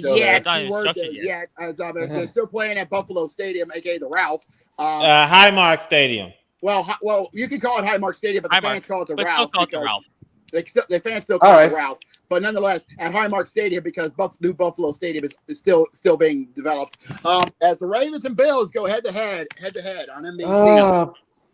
Please, Baltimore win, but I see it's hard to trust them. But you know what? I'm actually going to shock everybody. I'm actually going to shock everybody here. I'm going to shock everybody here. I have Baltimore winning at overtime. Ooh, an overtime thriller to kick it in. You giving Buffalo that flashback? Here's the deal. Mainly because, this ain't gonna need overtime. I have the Ravens. Hickett too. All right. I have the Ravens, and I have the Ravens with a big statement. When I have the Ravens winning by a touchdown. Ooh. Let me explain why. I do think this is an offensive showcase. Baltimore have the better defense. Yes, I believe that too. Yes, that's right. I remember that. So I still think they're suspicious, though. I still think they're suspicious. I think Baltimore have the better. I have Baltimore with the better defense. I think Baltimore win this. I honestly want Baltimore to win this one. I'm saying Baltimore's going to win, but this is going to go to overtime because of this offensive showdown. Fair enough. Then, all right, rounding off week 1 of the National Football League over at Soldier Field. In Soldier Field, it is an NFC North showdown as Minnesota heads over to Chi-Town to take on the Bears. I'll go first because I'm going to be going. All right. Okay. I'm going to be first, and I'm going to be going. Welcome to the NFL, JJ McCarthy. Welcome yourself here with a loss. Upset, Chicago. Bye-bye. Going with the Vikings over the Bears. That's fine. I'm going with the Vikings. I'm going with the Vikes. You know what? I'm going to say this. Fuck you, Brandon. Fuck you, Jacob. And fuck you, especially Thunder. I'm going to go for the Bears. But I still have Minnesota taking the division. Okay then. Wait, why? I don't get it. Why did you pick the Bears then? If you're going Vikings to win a division. Yeah, we're just going to leave that alone. I forgot about the Chiefs and Chargers game. Yeah. I think it's best you don't. We know the Chiefs winning. It's best that you don't know about it because you're probably gonna get slaughtered overseas. You may never know, but I think Chiefs is going to win narrowly against the Chargers because I have a feeling the Chargers might fucked it up again. Yeah, I was about to say. Yeah, that's exactly what I'm thinking on. Yeah, All I was right, about to say. Hold on, Jim. As we're about to get ready to approach the 3-hour mark of this show. Let's wrap this up. Someone get the cat. What did we learn on the show tonight, Greg? Sacre bleu! What the blues? What the fuck? What the fuck do a croissant at the cat? What do you mean from Carl from Jimmy Neutron? We almost made 3 hours. This bullshit for 10 minutes. Anyway, ladies and gentlemen, let me try to run through the scores real quick before we turn the lights out here in this bar. Right now, the top of the 7th. This is interesting. Top of the 7th, the Pirates are leading the Dodgers. Wait, stop. What? The Pirates are leading the Dodgers 7-5. I am not. Hold on. Are we in an alternate dimension? I'm not. Oh, this ain't nothing. We head to the bottom of the 7th. The Mets are leading the Tigers. Goddamn! 12-2. You got something to say about the Mets? 12-2 over Detroit. Yeah. Let me speed this Where along. did Detroit go? Yeah. Let me speed this along. Bottom of the 6th. Blue Jays lead the Reds 10-8. We're tied at 7 apiece in the top of the 8th between the Guardians and the Red Sox. Nationals lead the Marlins in the top of the 8th 5-2.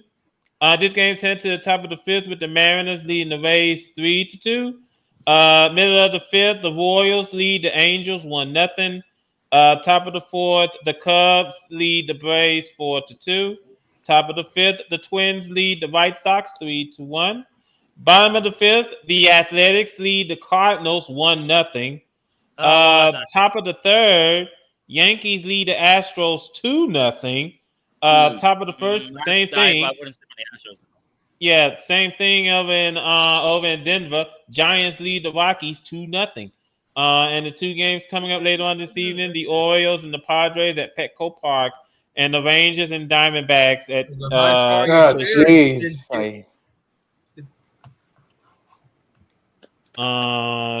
let me check on the scores in the WNBA. I forgot those games haven't started yet. They start later on this season. They start later on. Anyway, ladies and gentlemen, we thank you so much for taking time out of your busy schedule joining us here this evening as we pretty much got everything out of our system for the upcoming season. Safe to say we're about to be going into the thick of it. Yeah, some tells me we're gonna find some way to put some more structure on this show. I promise. Anyway, ladies and gentlemen, what's there about it when? What's there the structure about when Hagen already just? Good point. Yeah, but something tells me Hagen's gonna get even more upset now that he knows that G Fuel is now shutting down. Yeah. Anyway, ladies and gentlemen, if you like what you see, please subscribe to this channel, like this video, share this video. When you do subscribe to our channel, please hit the bell so that you will know whenever we stream. And by the way, we'll be back here Sunday for a happy hour. Yeah, happy hour is back. The season will, since the NFL season is kicking off this Thursday. Happy hour makes its grand return back this Sunday afternoon. I think. Yeah, Sunday afternoon, 6 Eastern, 5 Central. Where you would get our usual slot, 6 Eastern, 3 Pacific on our YouTube channel with the 12th edition. 12th edition, believe it or not. Yeah, I was about to say Fuck. 12 happy hours. That's more where I came from. As I was trying to say, you'll get our reaction, not just from the games, but also our reaction from college football Saturday, so that Tuesday we won't have that much to talk about. Yeah, it's the easiest way to help break up the system so that way you don't get 3-hour shows like this. Yeah, that's how come we're doing. That's how come we're starting doing happy hour now. It helps break up it breaks up the hours so that way you don't get 3-hour shows like what happened with tonight, and it'll be much easier for everybody. We're still gonna get it anyways. So. Outside of the actual NFL draft streams that we do, that have gone longer than 3 hours. Well, that's because we made the mistake of going more rounds, but we have now compressed that to just doing the first round, and that's about it. Yeah. Let me also just bring this up because it's almost time for us to close up shop here. Well, y'all really, really do want to hit that 3-hour mark, do you? Try not to. Now, we got 5 minutes. I might as well break it up. Might as well try. Well, let's not press it. Let's not press it. But anyway, ladies and gentlemen, we thank you so much for joining us here on our bar. We can't wait to see you again on Sunday. And let's make a let's make a habit out of it. Sundays and Tuesdays this fall, right here in the bar. And trust me when I say this, on Sundays we won't be hitting the heavy liquors because we ain't that crazy, but we will be having some good brunches, okay? And you will have a paper bag, Jacob.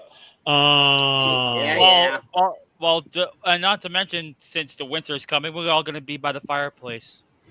That'll be later on in the year. We will have the fireplace come back and say hello. Yeah, anyway, ladies and gentlemen, we thank you so much for taking time out of your busy schedule joining us here this evening. Because it's almost time for us to turn out the lights here, get ready to burn the midnight oil. Go ahead and take us home, Jacob. Go ahead, buddy. Thank you very much. Let's end this properly. Safe to say, what a way to celebrate 190 episodes of this thing we call a podcast. And safe to say we're not even done yet because we're now on the road to the big 200. And by the way, I actually did the numbers. And safe to say, by the time we hit November, we're going to be celebrating 200 episodes. We actually have the count. We actually have the due date. It will happen on Veterans Day, believe it or not. That's a perfect day, honestly. That can't be more better. Why not? Yes, indeed. And safe to say, if you like what you've been seeing from this insanity and you really want to subscribe to when we hit 200, please do us all a favor and subscribe to the VWU Sports Podcast channel. And if you liked from this insanity from episode 190, do us all a favor and like this video and share it across all social media platforms. That being, of course, Facebook, Twitter, and Blue Sky. We don't touch Instagram and TikTok for 2 reasons. One, Instagram is too toxic even for us, and TikTok is TikTok. And if you want to be notified when we go live on the air, which is not only every Tuesday, but now every Sunday, 6 Eastern, 3 Pacific on our YouTube channel, then please do us all a favor and hit the bell. And you will be notified when we go live and on the airwaves. Because trust me when I say this, football season is here! It's next week! It's not just that, but baseball season's about to get ready to go to the playoffs. It's playoff push time, boys! Absolutely, but not just that. I can hear the shoes squeaking. I can hear the ice skates getting ready to skirt. Hockey and basketball coming soon! Yes, indeed. The sports world's about to get hot and ready. So trust me when I say this, you don't want to miss out. So for everybody here in the bar, from Matt to Karak to Hit Kid to Cody to Jamal to my executive producer Jose to my boys Brandon and Carter. This is JB. We are signing off. We got to go rest up and get ready for kickoff of the NFL season. And trust me when I say this, you don't want to miss out. So please go by this Sunday for the return of Happy Hour. And until then, we will see you guys next week for episode 191 of the VW Sports Podcast. So until then, y'all stay safe and have yourselves a good night, everybody!